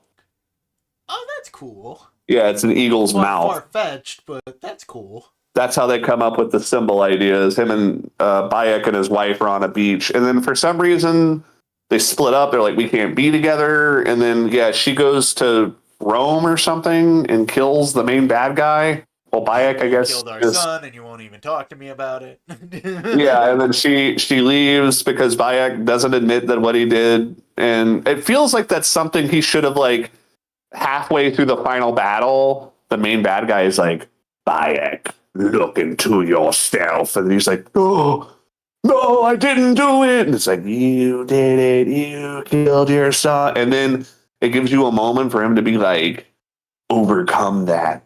Redeem yourself. And he's like, no. And he fucking breaks the spell and kills the final boss. That should have been the ending, but it feels like they decided to change that and just leave a giant fucking plot hole. And I was literally playing that game for like 100 hours, and I was waiting for like, okay, But when does Bayek recognize that he killed his son? And they just never bring it up. That's just a giant plot hole. And then his wife saves the day. And I remember that being really Just lame. don't worry about it. Yeah, don't worry about it. Bayek isn't. Yeah, I just remember that being a huge issue. And then the RPG system. Bird skull, they take Well, a sun skull and drop it on the sand to make these yeah, exactly. simple. And then they're like, "Oh, this useless thing! I just dropped it." And then he like kicks it and spits on it. Who cares about our son's skull? He's useless anyway. He got in the way of my knife. I would have killed people if I didn't kill him. Yeah, fucking stupid son. I'm glad he's dead. Piece of shit. Stupid son. Stupid son. Oh, wait, you can't say it. I know what you wanted to say. I can say it. No, don't say it. Okay, I'm do gonna your say favorite. Do your. Oh, I'm gonna say it. it. Okay, say your favorite Sean Schimmel quote. Faggot son, my son's a fag. I like how Just he own said it, Sean. I don't care if you use the You said my name, you fucking faggot. God damn it. Well, whatever. It's out of the bag now. Hey, can you guys like suck me off and call me all over my face? Yeah, that's fair. Oh yeah, he did say that. I need the magic ointment. Sean Schimmel's awesome. Oh, hey, it's that scene where that guy gets his legs broken. Oh, why both of those scenes came up? Yeah. Well, it's like they're both in the beginning of the game anyway. Okay, well, either way, faggot son. Let's move on to Assassin's Creed Odyssey. So is there any feelings on Assassin's Creed Origins? Like I said, like that and probably Mirage is the least, like those are the games I have the least experience with. At least with Syndicate and Odyssey, like I know a bit about those, mostly because you talked my ear off about them. Mm-hmm. I really liked Odyssey. Yeah. Well, it's Greek. It's Greek mythology. How can you not love it? Well, they really let you take you become a god and you are a demigod. Uh-huh. And they let you explore the entire map. And I will say the combat in Origins is fucking nasty. It sucks. It's not good combat compared to like. Well, it's like it was the first sign of like, let's not make a fun combat system. Let's make this last as long as possible. I remember seeing like the fact that like my buddy like attacked somebody and hit them 10 times with a knife and they weren't dead, and I was like, "What the fuck is this?" Like, you know, it's a new type of Assassin's Creed game. And at first I was like, okay, like it's a new RPG now. Exactly. And then in Assassin's Creed Odyssey, you can set the health to be really low on enemies. So it makes it a little bit more like the original combat system. Does that make sense? Like you can really tweak the difficulty to make it a little bit more. But it's funny because Odyssey, they start you off on one island, and essentially once you get a boat, they pretty much just say, go fucking crazy. Do whatever the fuck you want. And the map is huge, and they let you explore it. And there's some really cool shit to find. Like, I went to this one island, and I was fucking around on the beach where there was this huge, like, shipwreck. And guess what came out of a fucking cave? Cyclops. A fucking Cyclops, dude. Of course it'd be. And no cutscene, no fucking introduction, no musical swell, just boom. There's a fucking Cyclops on this island. And so fucking cool. I remember going into a volcano, and there was like this weird iron statue at the bottom of the volcano sticking out of the lava with a bunch of corpses surrounding it. And it was like really cryptic. Like, is the statue alive? What is this? Is it some kind of weird Greek thing? Is it an Isu thing? Being able to, and like the characters were really endearing. I actually didn't beat Odyssey because it was so damn long. But there was another thing about Odyssey that was so funny is you could choose to play as Alexios or Cassandra. And everyone says Cassandra is the better character. I don't think so. I think Alexios is the best character because he's so cocky and arrogant with all of his like. People said that his voice acting was bad. I just don't see that. I don't know what people are talking about. They're like, yeah, well, obviously Cassandra is the more preferred choice in Odyssey. I'm like, what? She's just a Because woman, you're a though. casual man hater doesn't mean everybody's going to decide the same. But like thing as everybody you. said that Alexios was like, oh, his character read the script bad. He was bad at voice acting. I'm like, what are you talking about? I thought he was great. Alexios is fucking hot. He's way better than Bayek. You know. At least he doesn't kill his fucking son. Yeah, he doesn't kill his son. But what I love about it is the game gives you the option to sleep with people. And it's not always just romantic things. You can have like one night stands with certain characters. And what I love is, as Alexios, I fucked everyone because I'm a god. They even let you fuck a goat. Of course. I'm not even kidding. They give you a moment where they imply that Alexios has sex with a goat. And I'm like, nice. Because he's a fucking god. He's an Isu descendant. And he's Greek. And it makes sense from the standpoint of him being like a Hercules demigod or whatever, that he would stick his dick in anything that moved. And he is this fucking, and the game is really segmented and disjointed because they want you to go on an odyssey. And there's something so fucking fun about that. Like, I don't know what it is. And there are moments in the game that like you wonder, is that gameplay? Is that a coincidence? Like one of the coolest moments ever was I was out in the water and I was swimming, right? And there were fucking sharks that started attacking me. Okay, they started swimming around me and fucking coming to get me, you know? And I was like, oh fuck, sharks are gonna get me. Guess what happened? Sharks got you? A whale came out and fended off the sharks. Okay. And then the whale swam around me, protecting me from the sharks until I got back to shore. That's weird.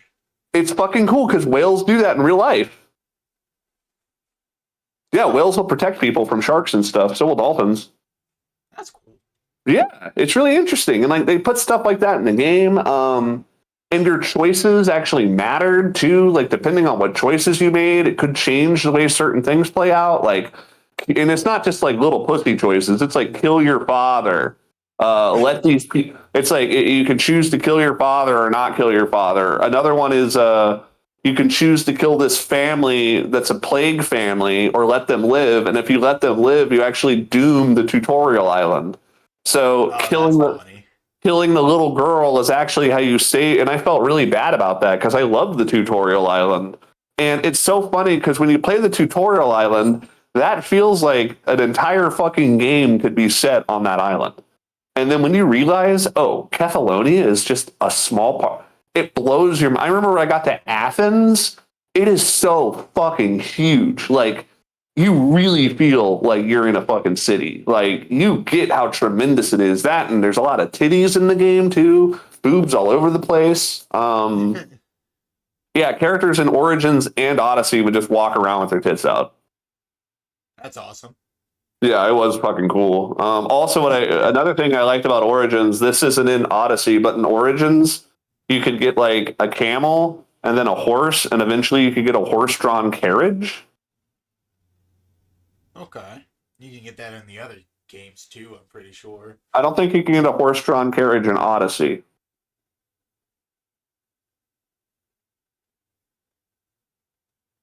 It's not just like the horse-drawn carriage is a horse with a carriage. It's like a special vehicle. It has like more abilities and stuff. But in Odyssey, you can get like a unicorn, but it doesn't fly, but its wings stretch out when you jump. That's kind of lame. Yeah. Be a Pegasus, or a Pegacorn. Yeah, you can get the Pegasus, but it doesn't fly. Lame. But Odyssey, I thought was really cool. Like the supernatural things, like the Cyclops. Spoilers. There's a Cyclops. There's a Minotaur. You fight Medusa, which is really fucking cool. There's a Sphinx, Oh, that's cool. and the Sphinx is like a puzzle thing. I don't know if you can actually fight the Sphinx or not. It asks you riddles, and all of that stuff is cool. The ending, which I never got to, you go to Atlantis, which that's fucking cool. And it turns out that like you're actually descendant from, I think it's Pythagoras, and Pythagoras is an Isu, and you end up fighting him. Very cool. The beginning of the game's tutorial is you play as King Leonidas, and you don't have an Assassin's Creed Hidden Blade. You have the Spear of Leonidas, which is like your weapon, and it's a magical artifact that gives you special powers. So, like throughout the game, no matter what weapon you wield, you always have the Spear of Leonidas's tip on your back, and that's like your hidden blade. And it's cool because it explains why does Alexios have these great powers. Well, not only is he a god, but he's wielding the Spear of Leonidas, which is this very powerful artifact. So I feel like it really did perfect like a lot of stuff. Like Odyssey is a really fun game. Like Fred, I know you're not a big fan. I would suggest you check out Odyssey. It is legit fun. It is legit fun. That's worth playing besides Unity. Out of the more modern ones. Let's see. Let's do some real quick questions. Okay, Assassin's Creed Origins. How does Bayek reflect Podol, I don't know this word. Ptolemaic? Potomac? I don't know. It's in the general chat. I don't know what that is. How does Bayek reflect Egypt's politics? Not really at all. He's like a magi. He's like those dudes from The Mummy that protected the pyramids or whatever. Why all these fucking questions keep asking us about the politics when really the politics all it boils down to is assassins and Templars are fighting again. I think I may have specified politics. Okay, so I would say that Assassin's Creed Origins, probably like a 5 out of 10. Assassin's Creed Odyssey, probably like an 8 out of 10. Pretty good game. But then we get to the big fat fucking stinker in the room, Assassin's Creed Valhalla, which is in some moments my favorite Assassin's Creed game with some of the best moments in the entire fucking franchise. I am not kidding. Some of the moments in Assassin's Creed Valhalla, they are so fucking good. But then at the same time, it has the worst moments in Assassin's Creed. There is some stuff in Valhalla. I literally had a nightmare one time from one of the choices I made in Valhalla. Like, oh yeah. Yeah, no, I mean, there's not just like one or two choices. There are some fucking review. I'm going to give a spoiler to, okay, if you guys don't want spoilers for Valhalla, this is the time to click off. There is a part in the game where you are betrayed by this character named Ivar the Boneless, and his betrayal is so fucking dastardly, so evil. You are like, what the fuck? Like, he murders his own like adopted little brother essentially just to get revenge. He murders him and sets it up that somebody else, this little boy named Chalbert, who's a prince that they're trying to raise into being a lord. You do all sorts of missions for Chalbert and his father, and then Chalbert ends up dead with a dagger from the opposing side. So you and Ivor go and hunt down the guy that you think were responsible, who's somebody Ivor wants dead, and Ivor gives him a fucking blood eagle, and it's really gross and brutal, and he gives him a blood eagle and spreads his fucking guts all over the shit and slices him up, and then he reveals that he fucking killed Chalbert. And he's like, I did it. I fucking killed Chalbert. And I remember when I fucking saw that moment, I was like, oh, it legit. I was like, no way. And then he pulls out the dagger and he shows it. No, I mean, really. And then you fight him. And then you get a choice. Let him die with his axe and go to Valhalla, or let him die without it and fucking suffer in Helheim. And that choice actually does reflect later on down the game. Like, moments like I actually let everybody die with their weapon. They give you multiple times to let people die without their weapon, but I chose to let everyone I fought die with their weapon. That's just the right thing to do. I would want them to do that to me. But the part where Ivar reveals that he killed Shelbert took my breath away. There's this part where you find out that this king's best friend is actually plotting against him and trying to get him killed, and the king kills his best friend in front of you. That scene gave me a nightmare, and it literally gave me chills because of how fucking dark it was. The ending, the original ending is you find out that you've been getting all these messages to kill all these people in the Templars, and then guess who turns out being the one to tell you who all the Templars were? Cassandra. No, the leader of the Templars. Oh. Yeah, the guy that's at the very top of your list through the whole entire game. He's the dude that's been letting you kill everyone. And then it turns out he's a fucking turncoat and he believes in Christianity.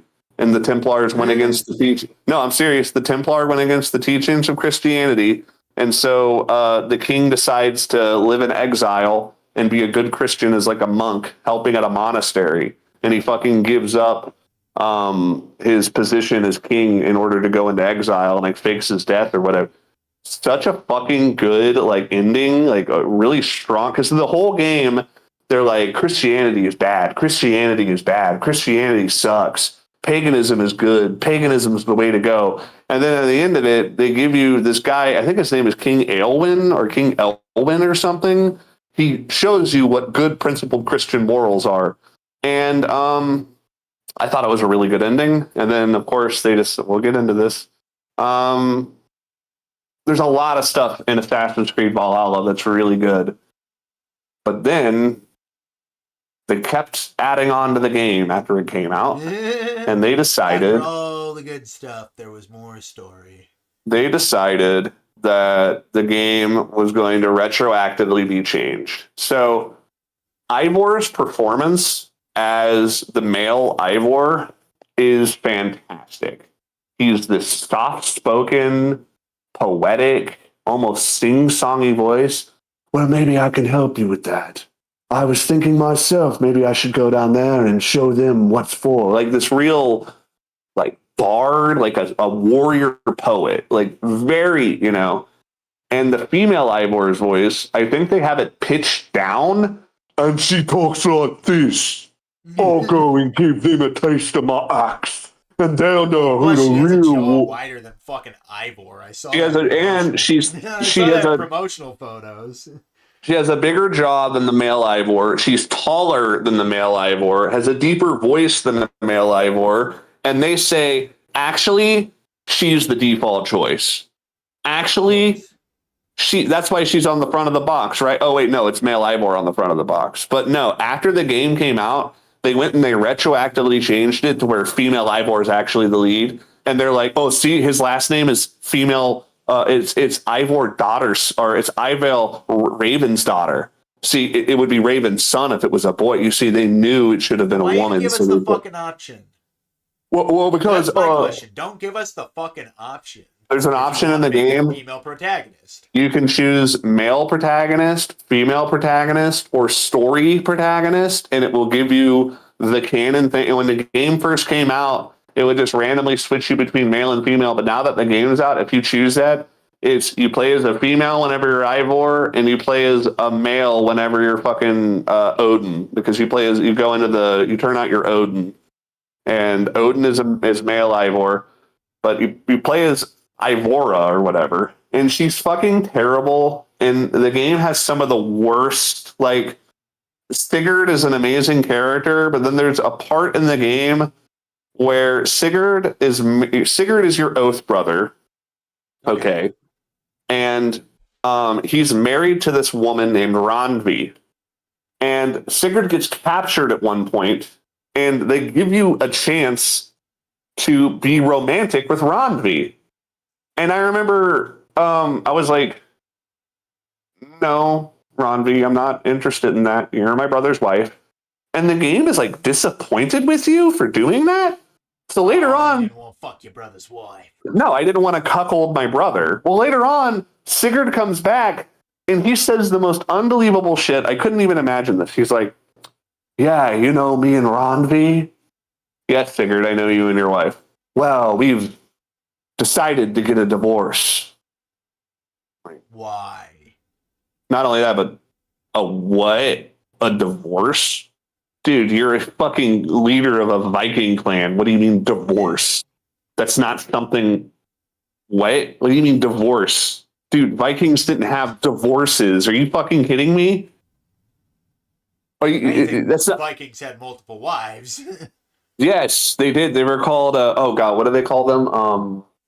Not profligate. Concubines.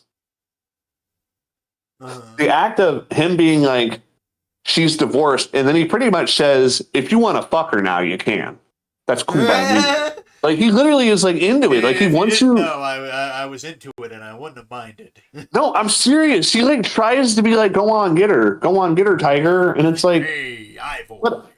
I remember I was like, hey, Ivor, you maybe want to fuck my wife? I'm the gosh. Gosh, Sigurd, that's your wife. I mean, I don't mind so much. I mean, we got a divorce, so gosh, I just don't know about. Don't you look over there, goof, and think, wow, what a nice piece of ass. Oh God, gosh, gosh. Okay, no, but anyway, Sigurd wants you to have sex with his divorced wife, and I'm sorry. I just was like, for one, I was playing my Ivor as gay because I wanted to see what being a gay Viking does at the end of the game. By the way, it doesn't change anything. Being gay has no soul. Just female Ivor. You're just female Ivor. Essentially, playing as the male Ivor. Have a beard every time you sucked a dick. No, there literally is a part in the game where you fucking slob somebody's knob in front of people. I know you told me that way. Yeah, there's this part in the game where this dude, I think his name is Brodier, he's like, well, Ivor, you're good at fighting, but maybe you could show me how to fight, in the sack. And you can be like, all right, Brodier, why not? And then if you choose the romanticize options, exactly. If you choose the romanticize option, he you're at a wedding, right? There's a wedding rehearsal with like 40 people right next to you. He leans up against a pillar, and you literally get on your knees and start pulling his pants down. And it's like, like my Viking fucking gobbled we have the white cock. petunias, we have the marigolds, we got a dude sucking somebody off. We have your brother-in-law. We have your brother-in-law getting blown by Ivor from the Raven clan. I guess this is at your newly founded Christian wedding, I might add, not a Viking wedding, a Christian wedding, where a Viking. They have to throw something white, and they don't have rice. What? Ew. For one, I just got to say this right now. I don't know how familiar you are with Nordic and Norse culture and stuff, but there was no homosexuality among the Vikings. It was considered, for one, it was very rare, and even if it did happen, it was considered completely forbidden and very taboo, and they were very nasty about it. You want to know when they actually stopped being as nasty about it? When the Christians showed up. That's when they stopped being, so we're going to kill you right now. Because the way Vikings looked at it, a quick history, is Vikings believed in dominance. And as a man, if you let another man mount you, okay, that was considered submission. And showing submission to any man that wasn't the gods, that was considered taboo or blasphemous. And I was hoping, I didn't realize it at the time that that the homosexual choices in the game were just put in for fetish material. I didn't realize that. I actually thought that if you chose to be gay, it would give you maybe some dialogue that you wouldn't get otherwise. Not true. It changes nothing about the game. Because there's a part where you can have a choice to have sex with Randvi, and you can either choose to say yes or no. But they don't give you a choice to be like, Randvi, it's not that I'm not interested in you. It's that, I'm gay. I'm gay. And she's like, what? Ivor, you're not. Oh, my God. It explains everything with you and the stable boy. Shut up. Don't tell anyone. It would be so funny. How you blew my brother-in-law. Now, that explains when you blew my brother-in-law. At that wedding, I was wondering what that was all about. We were very confused, Ivor. My other favorite. Fight with him. I thought you were trying to bite his dick off, but then you just sucked it dry. That's right, I sure did. And then after I got done spitting it, we went into that wedding, and it was a good night. What's funny is later on, after you suck Bodier's dick, so his name's Bodier, and his brother name is Brodier or something. And he'll be like, "It was good seeing you, Ivor." And you get a choice: goodbye, Bodier, goodbye, Brodier. And if you say his name wrong, he'll be like, "That's my brother's name. You don't even love me. You don't even love me," because you get his name wrong. He's like, "You suck my dick and don't even know my name." It's actually really funny. But yeah, it's funny because you just blow him. And that's not the best gay scene. The best gay scene was there's this thing in Valhalla called, what was it called? Flighting. And it's rat battling. And I'm a really good writer. So everyone said they had a hard time with the rat battle sections. I was really good at them. I never failed one. I did all of them perfectly. Just because, it's like, I'm a lyrical spiritual miracle. But in the game, you go to, there's Halloween Town. A dick in it. I was sucking a dick and a sucking a good. Oh, yeah. Hippopotamus, the inches are bottomless. What is it? Suck dick a lobotomus. Suck dick a lobotomus, hit me in the brain and give me a lobotomus. Sorry. Okay, so there's Halloween Village, and it's called Gloucestershire, and it's always Halloween there. And then you have Yule Town, which is like a Christmas town. It's always having Yule. And there's a guy that you can rap battle. And it's like, what will I win if I wager? And this guy is like, oh, you could win something. And he gives you a wink.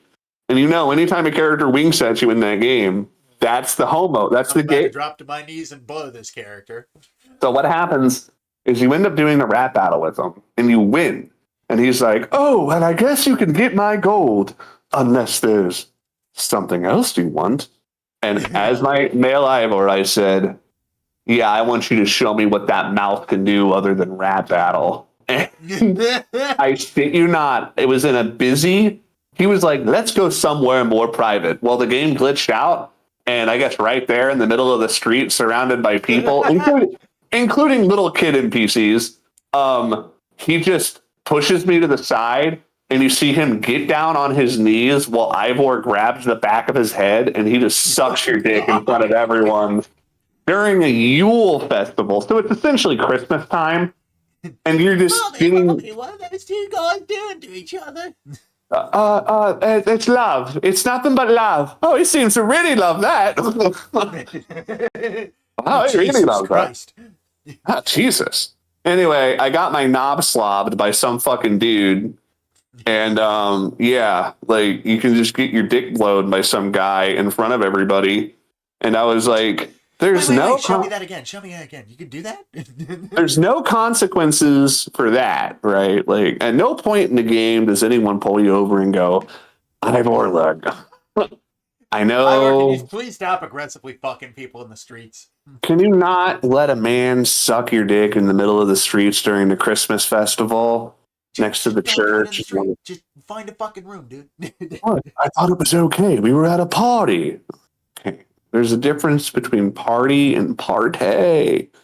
You need to reevaluate what you're into, homie. But no, I mean, okay, so point being is I was gay.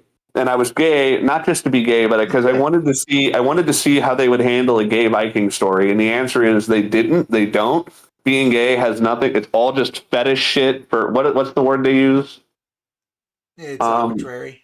No, not inclusivity. Representation. They're representing a gay Viking that never existed. They're representing divorce between Vikings, which never happened. And then what is it? All the other woke shit that pissed me off. There's a part in the game where you meet this old woman assassin who's got like the voice of a smoker that's been smoking for like 80 years. And there's a part where she jumps out of a tree and kills some guy. And Ivor is literally like, that was the most amazing thing I've ever seen.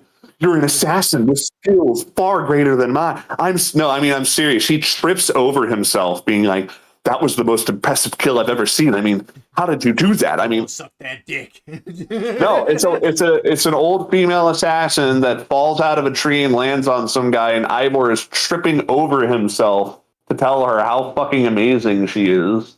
The other woke shit is when you go to this one island for the DLC, you meet the character from Odyssey, and of course it's Cassandra, and they're like, yeah, actually Cassandra was the canon choice. Alexios is dead. Yeah, actually, you meet Cassandra, and she can go one-on-one with Ivor because apparently she's like an immortal, I guess. That doesn't make any sense. And then she's just as good at Ivor. They have this character named Soma, who's like a lesbian, and also the leader of like this group of Vikings, which I'm like, yeah, I don't think that would happen. I don't think. And then when she dies, and they make it like, no, Soma, no. And it's like, oh, this other guy died. And it's like, oh, that kind of sucks. But Soma, no. And it's like, dude, I didn't like Soma because I was like, she's just the arbitrary fucking. And when she dies, they make it such a big. Like, Brodier dies, he gets like fucking raped with spears or whatever, you know? And then you get to Soma dying, and I think she gets like an axe thrown at her or something, and they make it into like a fucking huge deal. There's another character that died too. It's like when Willem Dafoe got shot in Platoon. No, it's literally like that scene. I'm not even joking. It's pretty much like that. And you meet Soma at the very beginning of the game, and then you have a choice between, you have to choose between three people to choose she's trying to figure out who the traitor is in her ranks. Who do you think it is? Old man who's suspiciously, okay, you got the three characters to choose from. Figure out which one is the spy. Old man who is suspiciously effeminate, lesbian that has the hots for Soma, or guy that trips on drugs. Drug guy. Whoa, how did you guess so fast? Because he's literally the least gay character, I guess. Well, that's the thing, is I chose the effeminate man because I figured he did it because he's a fucking old codger fruiter. But it turns out I was wrong.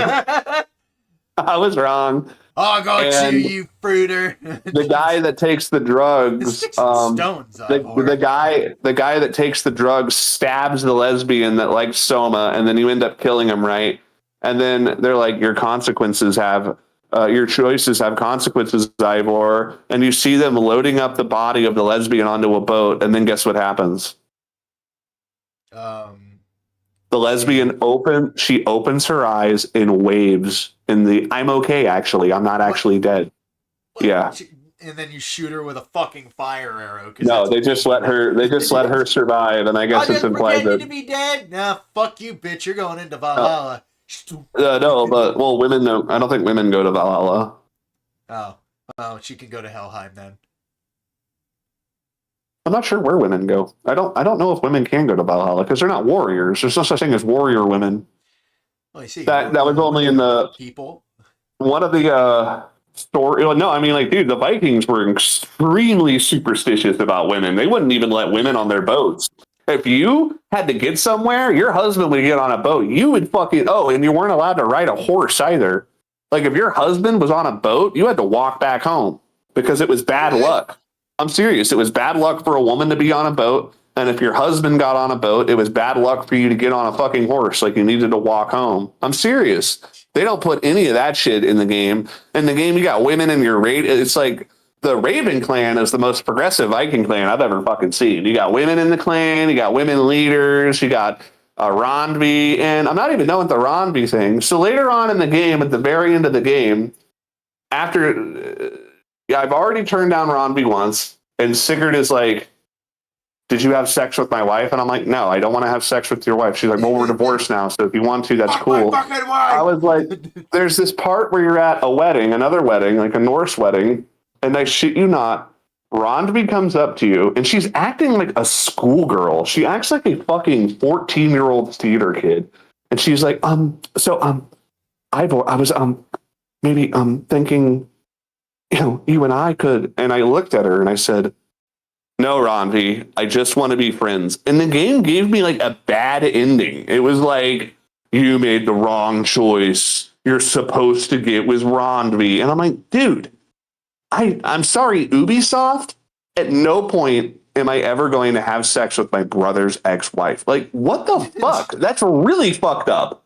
Okay, like, Yeah, I would never do that to one of my homies. I would never fuck one of my homies' ex-girlfriends. Like, what are you talking about? That goes against the bro code. It's really awful. I don't want to cuckold one of my friends. That's fucking terrible. That's what douchebags fuck do. my wife. Hey, I fucked your wife. Oh, why'd you do that? I still have It's feelings. legit. Like it's like Ubisoft is trying to morally grandstand and be like, no, it's okay to have sex with your friend's ex-girlfriends. That's just how it is. And I'm like, no, it's not though. And another thing that I hate about the game that they could have added but they didn't is I really wish you could have converted to Christianity. I don't know why they don't give you the choice. You can go to churches. You could pretend to pray. You could sit in pews.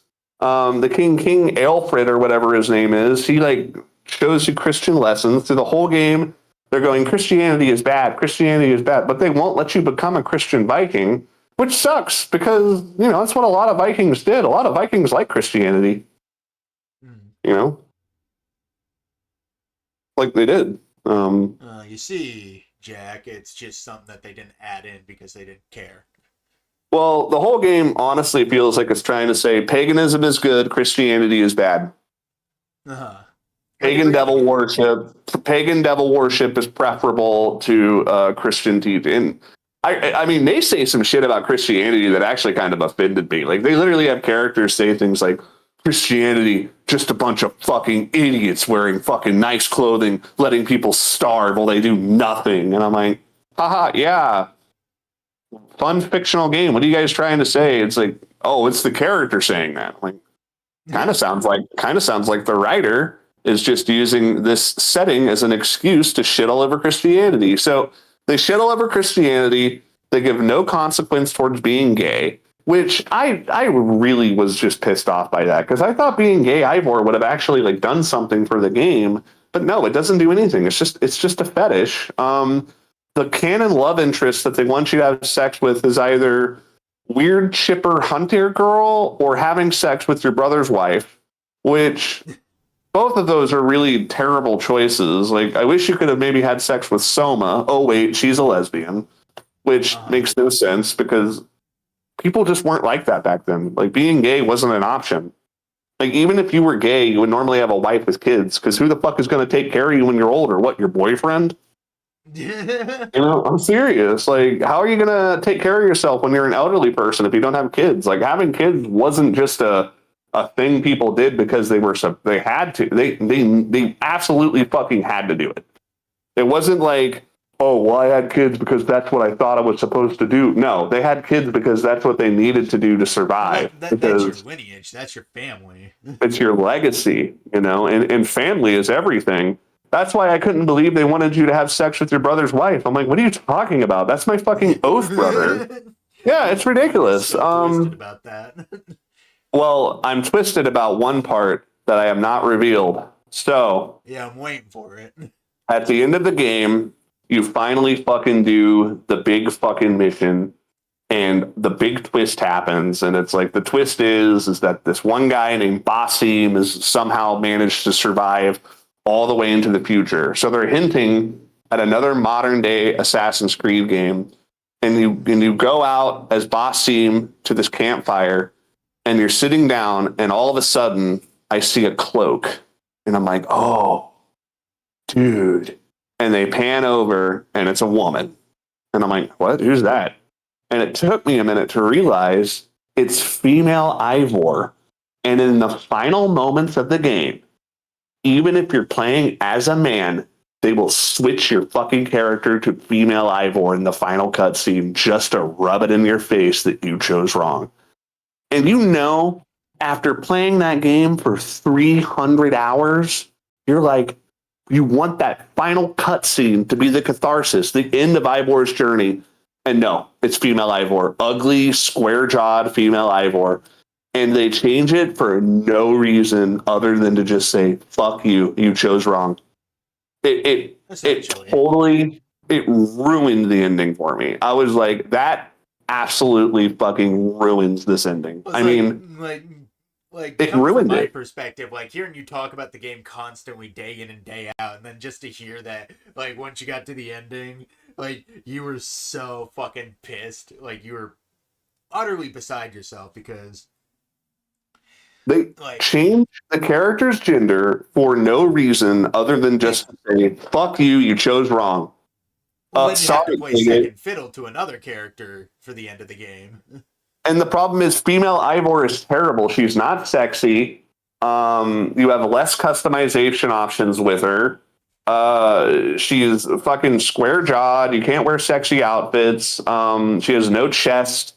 She's taller than male Ivor, which is another issue I had. I don't know why she's taller, but she is. She's like an inch taller. Maybe it's just her character model or her big fucking head. And her voice actress does a terrible job. I am not kidding. If you want to fucking see the like male Ivor is like, good evening. I'm so glad to make your acquaintance. But what can I say?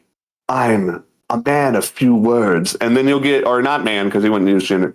But then you get female Ivor is like, good evening. I'm pleased to meet your acquaintance. The name's Ivor. I'm a few words. And it's like, dude, her voice acting is, it sounds like they put a fucking filter on her voice. She has a deeper voice than the male version. It fucking You sucks. said that. I just It's couldn't like, bring it up was again. it just an insult, like just upon the degree that, like you said, why else? Like, what other reason is there to like at the fucking final hour to switch your character to the female form? Like, even though you're playing the entire game as a male Ivor, like it just doesn't make any sense. Like, I why have a even, conspiracy. like I said before, why give the option if you're just gonna make us female at the end anyway? Yeah, or and why give you the option of being gay if it has absolutely no bearing on the story whatsoever? It's just there for just to be there. And would you like to hear my conspiracy theory? What? I cannot remember this guy's name, but there was a guy who worked as like one of the creative directors. What's up? 3 hours. Oh, nice. Well, we can end it soon. Once we get done talking. Well, we still got a big thing to talk about. But we'll get there. Yeah, we will. Sorry. I'm not trying to. But what is it? There's a guy that was the creative director at Ubisoft or something, and he was making Valhalla, and he made a statement where he's like, "Why do you put men on the box?" Well, because females don't sell. And they fired his ass on some bogus sexual harassment claim. Of course.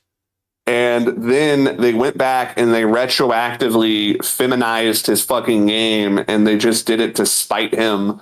And they changed it to female Ivor just out of spite. It was all out of spite for the guy that got fired. They essentially, I'm guessing he made all the parts of the game that are amazing. And then once he made all of those parts, they're like, okay, get the fuck out of here. Now we're going to take over the ending and ruin it with our politics. And it was fucking terrible, you know? Sorry, I didn't mean to go on for so long there. I hope I wasn't boring you. No, you're good. It's just I'm starting to get tired, and well, that's why I would say about Valhalla for the better part of like.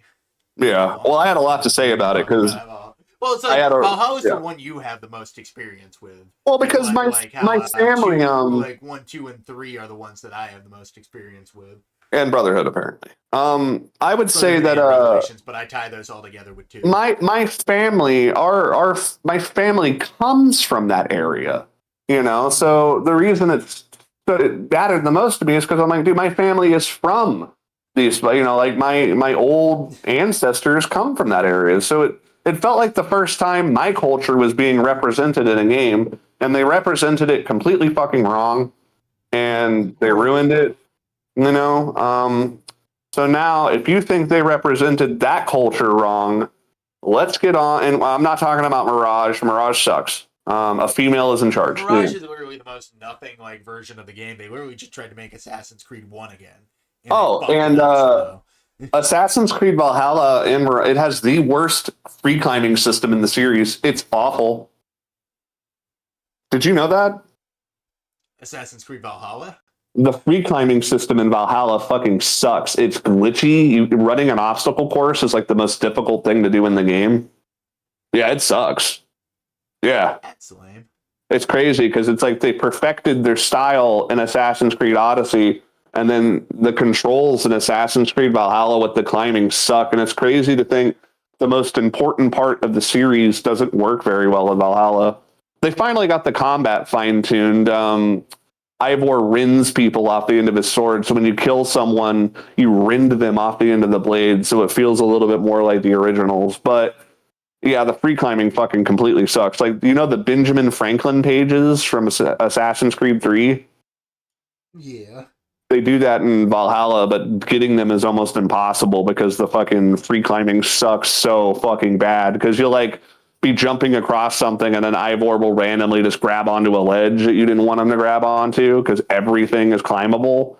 And it makes like doing those free climbing missions where you run across rooftops and stuff really difficult. It's not fun. Yep. That's lame. Like, how do you fuck up a system that's literally just hold right trigger and hit A? By just making it lazily and not putting any time or effort into it, just letting the system run itself. Wasn't it from like Revelations to 3 where they basically took out like the whole need to hold down A? They just all to the right trigger. Yeah. And then Unity was where it got the most advanced because right trigger was free climb up.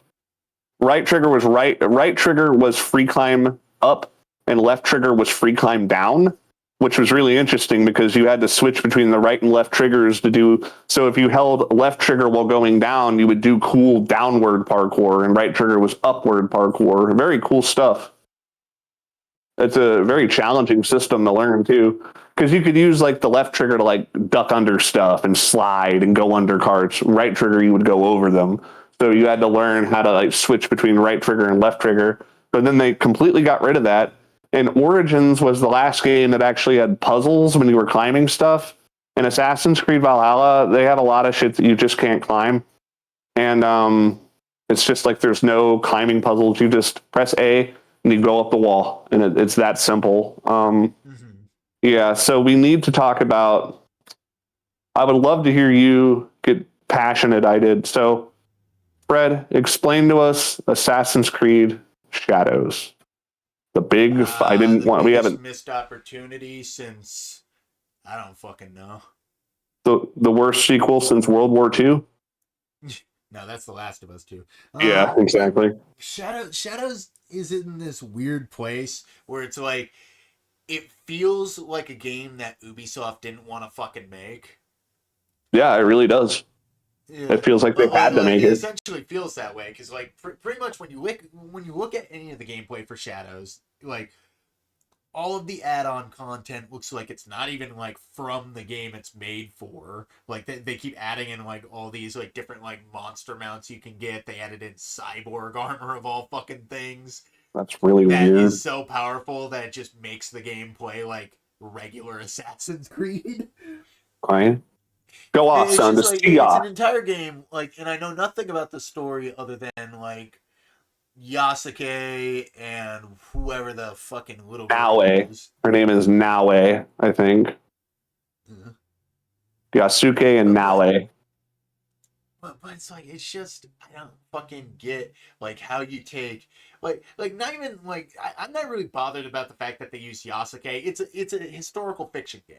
Fuck it, go wild. Mm-hmm. It's the fact of the matter that, like, literally, like, they focused more on the black dude than any of the Japanese people in the trailers. Like, it's almost as if, though, they were going for, like, a fucking political bent from the beginning. And it's like, it's almost as if, though, the people making the game don't like Japanese people. Well, they hate Japanese people and they hate fucking black people anymore because they made Yasuke a fucking fag. Yeah, of course. Couldn't make him cool, like, had to make him gay. Yeah, or, like, what is it? His canon love interest is with this woman that's known as, like, the mother of Japan.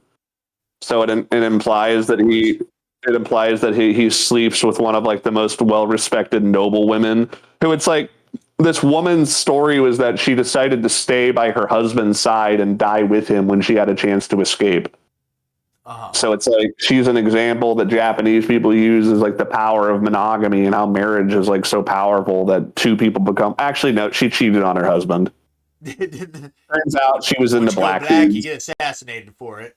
Yeah, once you go black, you get assassinated and fucking whatever. But Keep teeing off. Let us hear some other stuff because we got some more stuff to talk about. I know you're tired. To tee off about like Shadows. It's a nothing burger. It's a game that nobody wanted to make. It's a game that nobody had a clear plan for. It's a game that literally was only built to fund a fucking microtransaction system that nobody paid into because nobody wanted to play that fucking game. Like, from everything I hear about combat, it takes too long. Everything is, like, so fucking... Like, you point at stuff, it's like foam swords, for Christ's sakes. And not to mention that apparently Yasuke can't actually free climb, and you have to use Naue for the free climbing.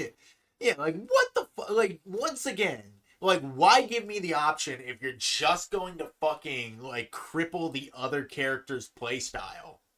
Like, if you're not going to respect these two as equals, why are you trying to make me believe that you believe they are? Well, because some people are more equal than others, Fred. You fucking pigs. Exactly. I, for one, think that Assassin's Creed set in Japan... opportunity. That's the most disappointing thing about it.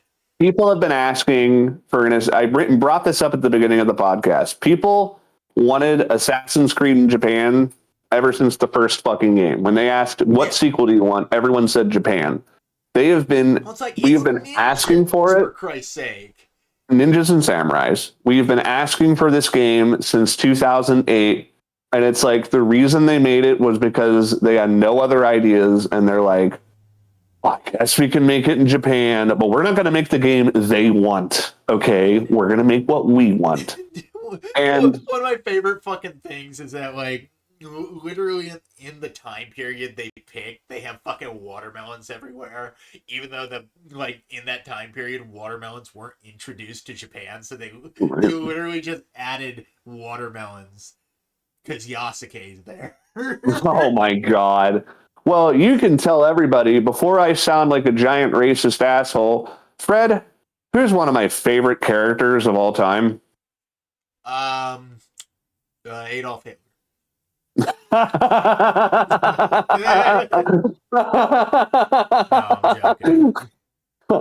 No, I'm joking. No, but seriously, he was one of my favorite characters of all time. I talk about him so much, you get fucking sick of it when I bring him up.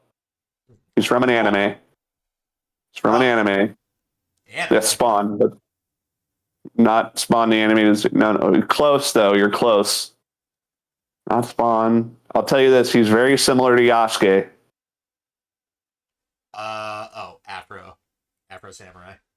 Afro Samurai. I have a mural of Afro. Yeah, I like Spawn as well. I like a lot of black characters. Like, most of my favorite fictional characters are black. Spawn, Afro Samurai, Blade, Axel from Twisted Metal. Axel's so fucking cool. Yeah, all those characters are great. The entire tournament just to break away from his machine and tell and it's awesome. Fuck off. Yeah, it's fucking cool. And then they ruined it in Twisted Metal 3. Yeah. But Yasuke had a chance to be cool like Afro Samurai, but the difference between Yasuke and Afro Samurai is Afro happens to be black. All right. And it's a part of his identity. Whereas Yasuke, his whole entire reason for existing is that he's a message first rather than a character. Yeah. And it's like... he's a mouthpiece, not a person. And it's obvious they put him in the game because the people at Ubisoft, I don't know why, they don't like Japanese people. Maybe it's like I said, I don't even mind the fact that, like... if they had just done it right. That they used Yasuke is the fact that they didn't make him into a character. They obviously didn't give a fuck about the time period because they got simple things wrong. They defaced monuments. They oh god. They made Yasuke's fight music hip hop, for fuck's sake. Yeah. And all they had to do was have it be that twangy Japanese guitar and some fucking pan flutes. Nah. Fucking Marshall Mathers playing in the background while this black guy smashes this poor little fucking Japanese man's head. And it's one of the first Assassin's Creed game. Odyssey, you could get away with it too, but in Assassin's Creed Shadows, you can kill people with impunity. Yeah.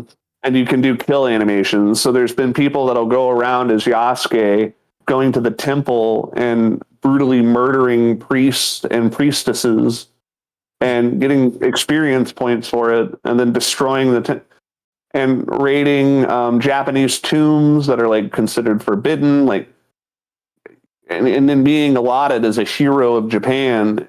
And it comes across as tone deaf. It comes across as spiteful. It feels like they specifically chose Yasuke just because they wanted to piss people off. Yeah. You know, it doesn't feel like an Afro samurai thing where they wanted to. It feels like they were like, we're going to make a game about Assassin's Creed Shadows is a game about Japan made by people who fucking hate the Japanese. I don't know if they're envious because Japanese studios make games that are better than theirs. Didn't I say that do French and Japanese people have like some kind of racial tension that we don't know about? Is that what it's like? I'm serious. Like, You brought why? it up before, but it's like I almost think it's a little more Just personal than that. I don't think it's just on lines of ethnicity. is it just like is it because of the way I've heard people say that Japanese are white adjacent, and that's why they need to be taken down a because they peg. want to other them because it's a functioning society that is built off of conservative values. And masculinity is a big part of it. And I think a lot of why they chose Yasuke was because they wanted to dismantle that masculinity. And honestly, I really do think it's Ocam's razor. Sometimes the simplest answer is the truth, and I think a lot of it is they just wanted a game where a black guy could kill Asian people. They literally dropped the ball on purpose. Like that's what it feels like. They're like, we know you wanted this. The only this. reason they fucked it up is either they were too incompetent to get it right in the first place, or they never even wanted to try. So they just decided to say, we're not going to make a good game, so we'll just make a controversial game. Well, it's like they already knew that they were on the way out. Writing was on the wall even before Shadows. Like people want to say like that Shadows was what killed Ubisoft. Ubisoft was already dying. Yeah, you could definitely tell with like the way they handled the post-game content of Valhalla.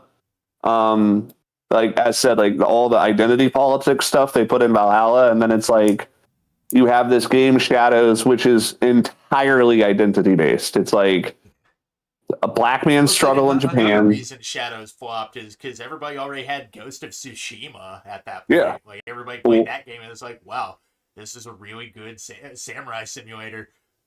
Well, they made sure to play Shadows. Well, they made sure to fuck up the Ghost of franchise, didn't they? Because they came out with fucking Ghost of Yote, which is fucking terrible. Yeah. At least that's one thing, I guess, Ghost of Yote and Assassin's Creed Shadows having common is they both completely screwed the pooch on that concept. Yeah, they completely tanked a franchise that didn't need to die. I mean, at what point is a black man killing hundreds of Japanese people? At some point, do you take a step back and you think to yourself, what are the optics on this?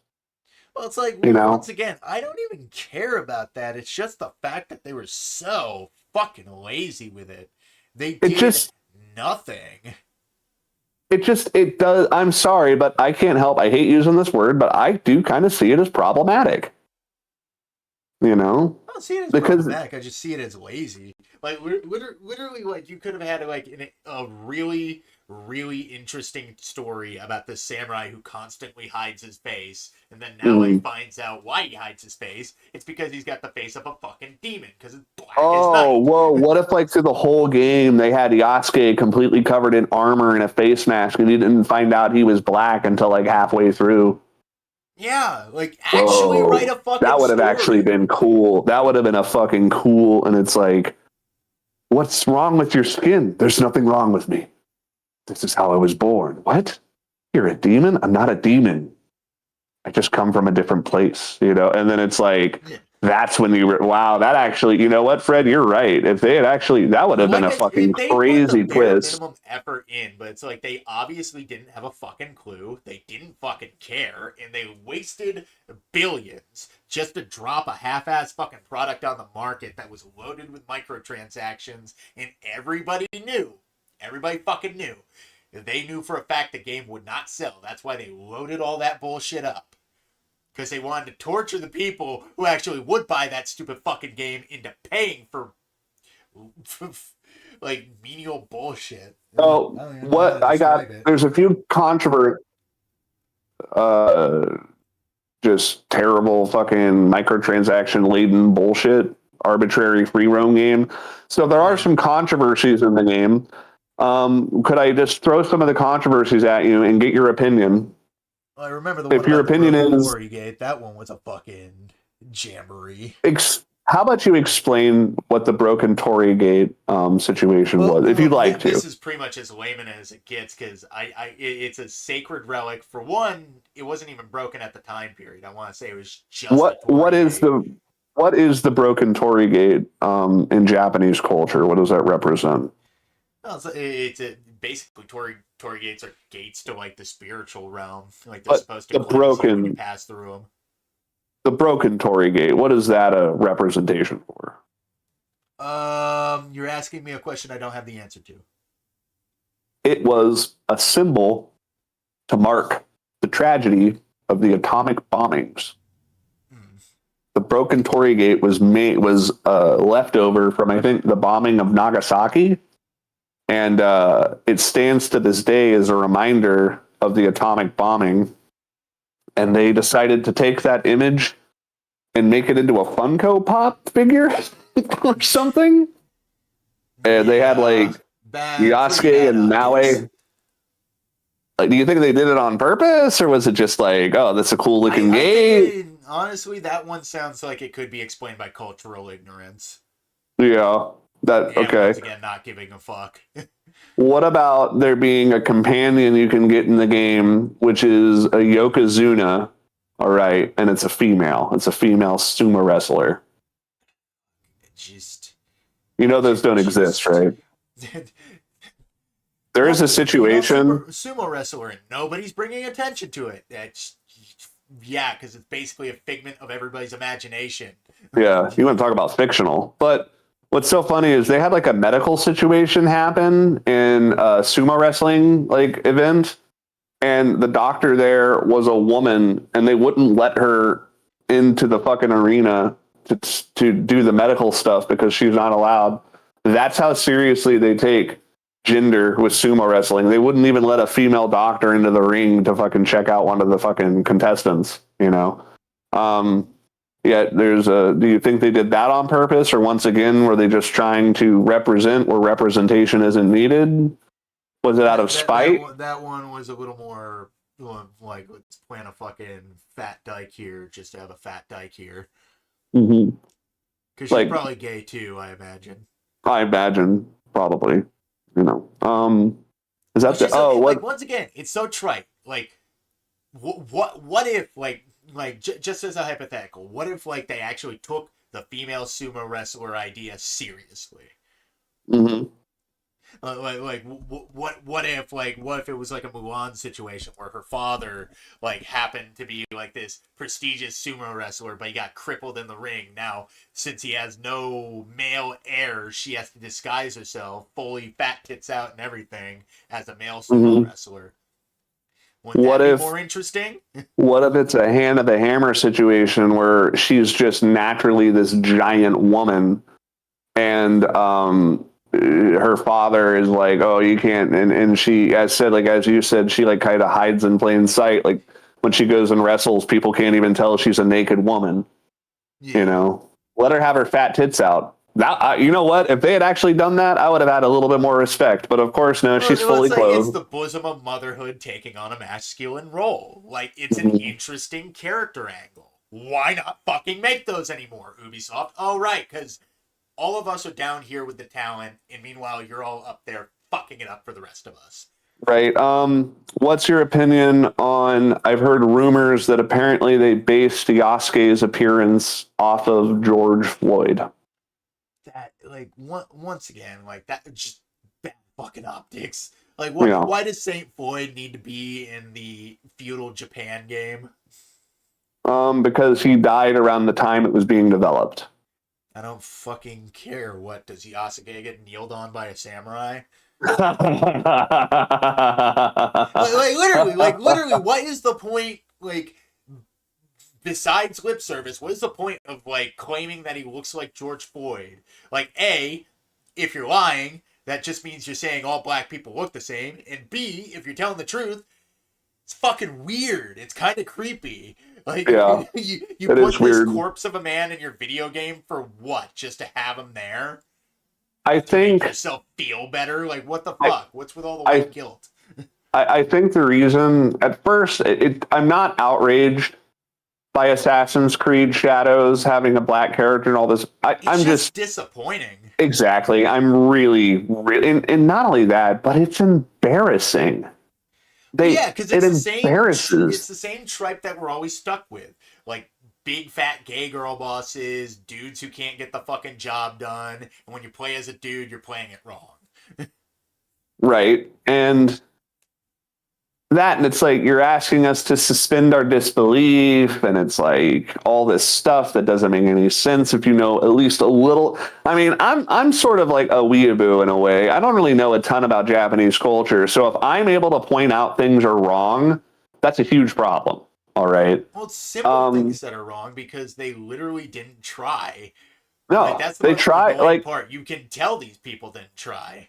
Assassin's Creed 2 was like right on the money. They really did their best to show, Assassin's Creed 1, pretty accurate. Assassin's Creed 3, pretty accurate with some of this stuff. Black Flag, maybe not as much, but then again, it was pirate. But then you get to Shadows, which you think would be the most accurate game in the series. And the thing is they fucked it up. I think Valhalla is just as fucked up as Shadows with cultural representation. People just didn't care because it was white people. It was when they did it to Japanese people. That's when people finally noticed. And it's like, oh, you guys are just now getting the picture. It's like, look how much they fucked up Valhalla. And as said, Valhalla has some of the best moments in the series. Mirage is fucking awful. I heard that game is like not even fun to play. I've heard it's like the combat fucking sucks. Like it's just a bad game. Before Shadows, so that was probably the prototype for their freaking microtransaction model. Right, and it was supposed to be DLC for Valhalla, but then they just decided to sell it as a full price game because that's how fucking desperate they are. Now I guess we can wrap this. $70 for this game we spent 20 on. Mm-hmm. So with Shadows essentially being the giant shitty cream on top, Assassin's Creed is dead as a franchise. It's pretty much over. Essentially, until the rights get bought up by someone else, Assassin's Creed is dead. Did you hear about? We'll never see Altair ever again. We're never gonna get another story as great as Ezio's. We're never gonna get a story that was like okay, like Black Flag or freaking 3. In Unity, I heard had a pretty good Rogue. We just talked about Rogue's story being an interesting, Unfortunately, I'm not familiar with Rogue and Unity. Right, but point is, I kind of skipped those. And then the fact that it's like Origins came out and now they want to retroactively go back and be like, actually, the woman was the most important character in Origins. Bayek did nothing. Valhalla, they want to go, actually, the main character was a woman. If you played as the guy, you were wrong. And we're going to change it to a woman in the last cutscene just to rub it in your face. And then in Shadows, it's about a black samurai and a woman ninja. And it just feels like they knew what game we wanted and they knew what people would buy. And they went, okay, but we actually really, really don't want to make this game. So we're just going to do whatever the fuck we want with it. We're not going to make a game people want. We're going to make a game that we like.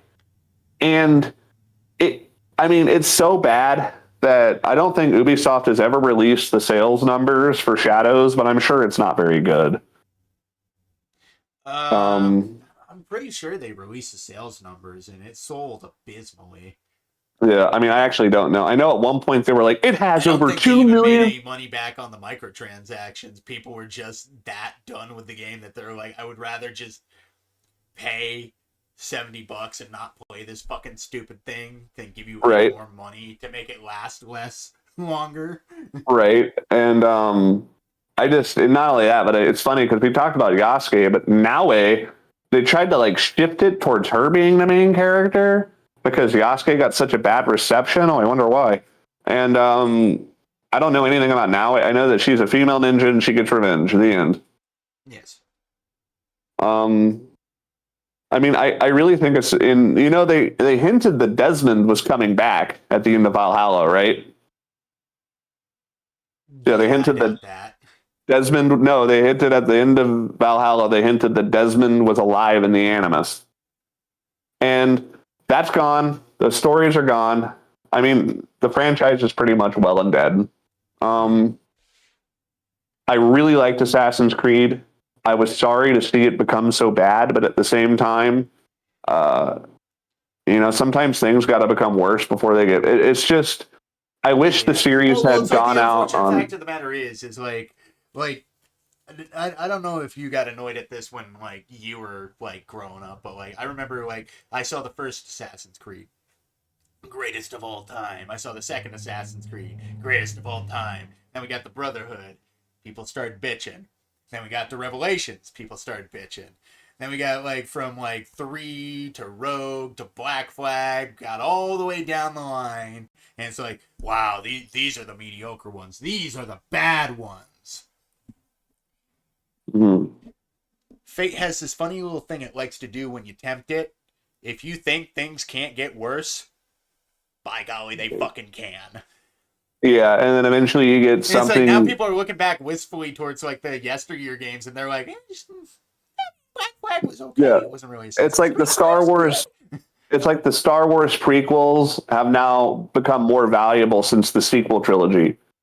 Because we thought the at least there's prequels something were. to enjoy in the prequels. Yeah, we thought the prequels were the worst Star Wars could get, and it's like actually no. Perhaps I Like, judged you too harshly. what was I heard a quote today. I mentioned Star Wars: The Acolyte to someone, and they said, "Well, there's one thing I can say about Star Wars: The Acolyte." And I'm like, "What?" And it's like Dragon Ball Evolution is no longer the worst adaptation of something ever made. Oh man. Yeah, I just think I wish that Assassin's Creed had gone out on more than just a wet fart and a whimper. Well, Because it's like, Shadows really is a all whimper. they needed to show people that like, hey, we still got it was go out on a high note. But Yeah. no, they just confirmed to everybody they don't actually give a shit about making good games. They just want Nope. to make their political mouthpieces to rant at you with. They want to lecture you and make you feel shitty for wanting anything but what they're Why giving are you. you offended that this black man is in my video game? Because he has literally no point to be there other than, hey, it's a black guy in your video He was game. based on a real life person. Actually, it's I don't contested. give a fuck. You didn't write a fucking character. Yeah. No, he's based on a real life person that actually existed who was a real samurai. Actually, that's not true. How Shadows went down in flames so hard that guy got totally discredited and everybody found out that he was full of fucking shit. I can't remember that dude's name. Is like the fact that like the Japanese versions and the English versions of the fucking book he wrote about Yasuge have completely different translations to where it just outright lies to Americans and say that this is totally based in fact and 100% true. But in the Japanese version, it's like, well, it's a nice idea about history. Nothing that we can prove, but is something that we think happened. If you guys are wondering, we're talking about to the Japanese people's face.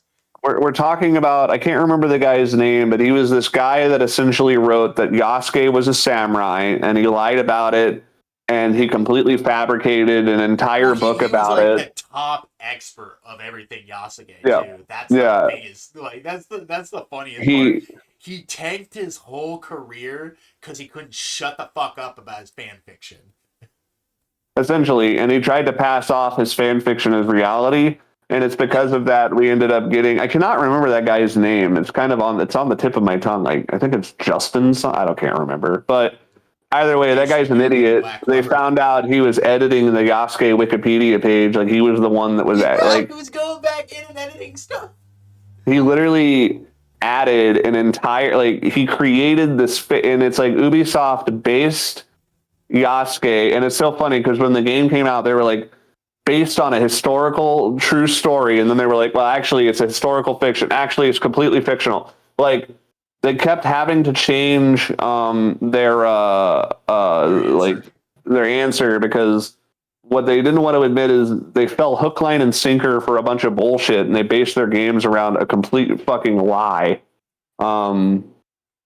Yeah, and it's really embarrassing. I mean, the entire game's embarrassing. Yasuke may have not even existed in real life. I mean, He there's probably fucking didn't. I like to think no, he did because it's an interesting thought experiment.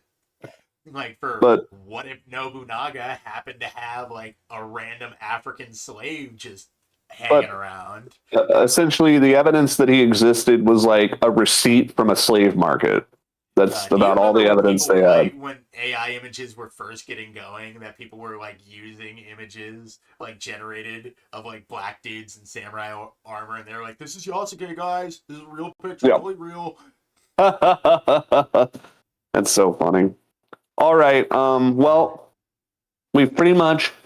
I want to look up that guy's name real quick. Could you look up that guy's name, the dude that fucking wrote the Yasuke book?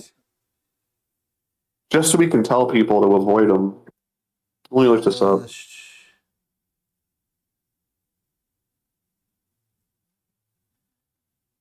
Yasuke. Thomas Lockley. Oh yeah, That's the guy. Thomas Lockley. Everybody, Thomas Lockley is a fucking liar and a charlatan who has been discredited and ashamed, and none of his writing should ever be considered anywhere near truthful. It's all just fiction. He's a piece of shit and a liar. And if you want to blame somebody for Assassin's Creed Shadows, look at that guy. Either way, okay, so this is the end. I'm guessing it's late. You're tired. I'm tired. We've had long days. So we can end it here. Is there anything you back in the freezer? Mm-hmm. All right. Well, I think this is a pretty good. It was a completely hampered and fucking buggered ankle right now. That sucks. Well, I think this is a little bit more. Bad.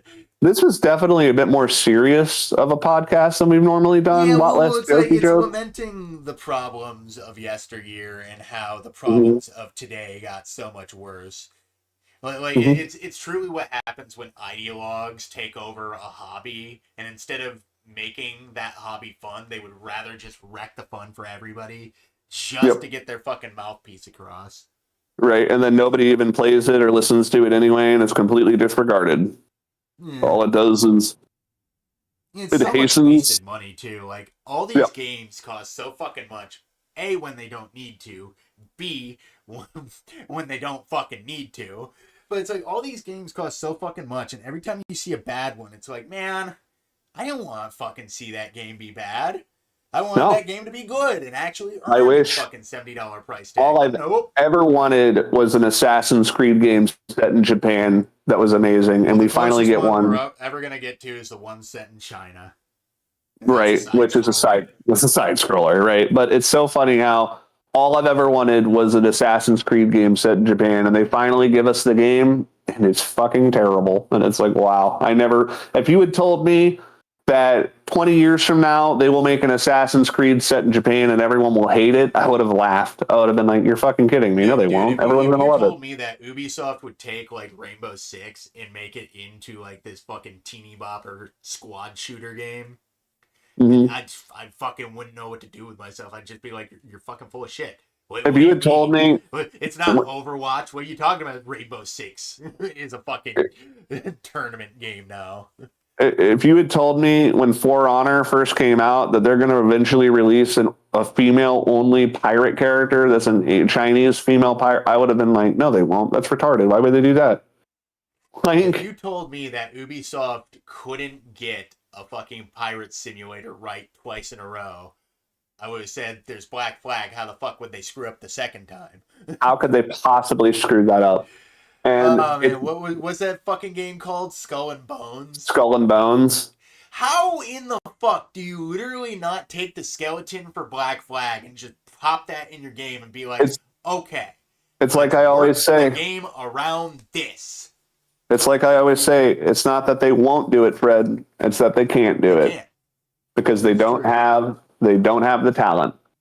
They got the soul, the heart, the tools. They just don't have the talent because they fired all the talent out of the industry. Like, complete amateurs, like I'm willing to say that complete amateurs like you and I are able to come up with like halfway decent ideas on the fly and bounce them back and forth and kind of come to a conclusion and sort of make up like not like a whole entire fucking story script, but at least ideas that could be worked into a greater product. Meanwhile, these people have literally no ideas other than make them black, make them gay, make them ladies. Yeah. and they get to make all the fucking heavy decisions at Ubisoft. But remember, Fred, it's not who we are that matters, it's what we are, and we're not the right thing. We're born wrong. We're born wrong, they're born right. Born wrong. Exactly. All they want to teach is tolerance and acceptance, except for tolerating and accepting people that don't want to listen. Yep. It's just awful. It's really disappointing. And it's kind of a sad note to leave the podcast on. But you know what we can do? We could leave it on a bit of a downer ending. You know, this is our The Empire Strikes Back, because we got a surprise. Considering the next episode coming, maybe. Oh yeah, let's not. Should we tell people what we might be doing the next episode? It might be. We already decided. Okay, well, I'll let everyone know. The next episode, we're going to be talking about a game. Glover. Yeah. What's up? We're going to be talking about the game Glover with the bouncy ball in the hand. That's a movie, and it's called Flubber. No.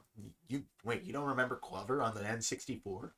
No, I didn't play an N64. Where you play as the mage's magical glove, and you go. Don't remember that. Other magical glove brother. No, we're actually going to be talking about a game that is near and dear to my heart, and that is, yes, Fred, we're going to be talking about Seablade, the Xbox original. Great game. It had static cuts. Bring up Wipeout. Actually, we're going to talk about Cold Fear. We've dropped hints throughout the whole. Talk about Martian Gothic. We're actually going to be talking about Ninja Blade. I was thinking about running through the Siren series, like real quick. Actually, that'd be awesome. We should do Siren. Fuck that episode. Siren's next. No, we're actually going to be talking about Siren. I'd rather play Siren before I talk about it. We're going to actually be talking about the one and the only Big Mother Truckers. Of the road racing. No, just Big Mother Truckers, the game that had an incest commercial. That's where the guy, cool. where the guy's like, oh, you remind me of my brother, and he's like, Jolene. She's like, ah. Like, yeah, they actually have like a brother sister having sex in the commercial is like a joke. It's awesome. Yep. Big Mother Truckers. That's what we're talking about. No, we're gonna be talking about fucking Spec Ops: The Line. Yeah, I can't wait. It'll be great. It'll be fucking amazing. Okay, so everyone, thank you so much for joining us. Sorry if this episode was a bit of a bummer, but I'm glad we could get all this out because, you know, the quicker we happy enough. The quicker we say we get all this negative shit out, we don't ever have to talk about it again. We can move on to nothing but good stuff, you know.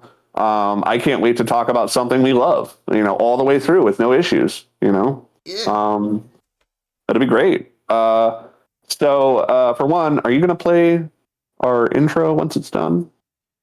You're gonna get that set up when you do that? Sure. Oh man. That way we can have a fun song to end it on. Yeah. No, I really did like talking about this. I just wish that I had more. I wish I had more good things to say about the series. I wish I had more experience, but unfortunately, like after a certain point, the games just turned into something I didn't want to play. And even though I did play them, I still loved them for what they offered, but I didn't love some aspects of them. And I'm sure I covered that when I went on my huge rant. Hopefully I didn't. Did I talk too much about Valhalla? I didn't talk too much, did I? We were going for a decent amount of time, and I have a feeling if I didn't mention that we were 3 hours in, we would still be talking about Valhalla. Yeah, exactly. I just had a lot to say about it, but I think I said enough. But it's like it's a game that chapped your ass because initially it was something that was really up your alley, but then politics got in the way. Exactly. Well, let me know whenever you're ready to do the thing. Yeah. Thank you for everybody joining us. If you're new here, welcome. If you're returning, welcome back. I've been Fred. That was Jack. Let's roll ourselves an outro. See you later, folks. Yeah. Hit it, Johnny. Gotta find the music. Hit it, Johnny.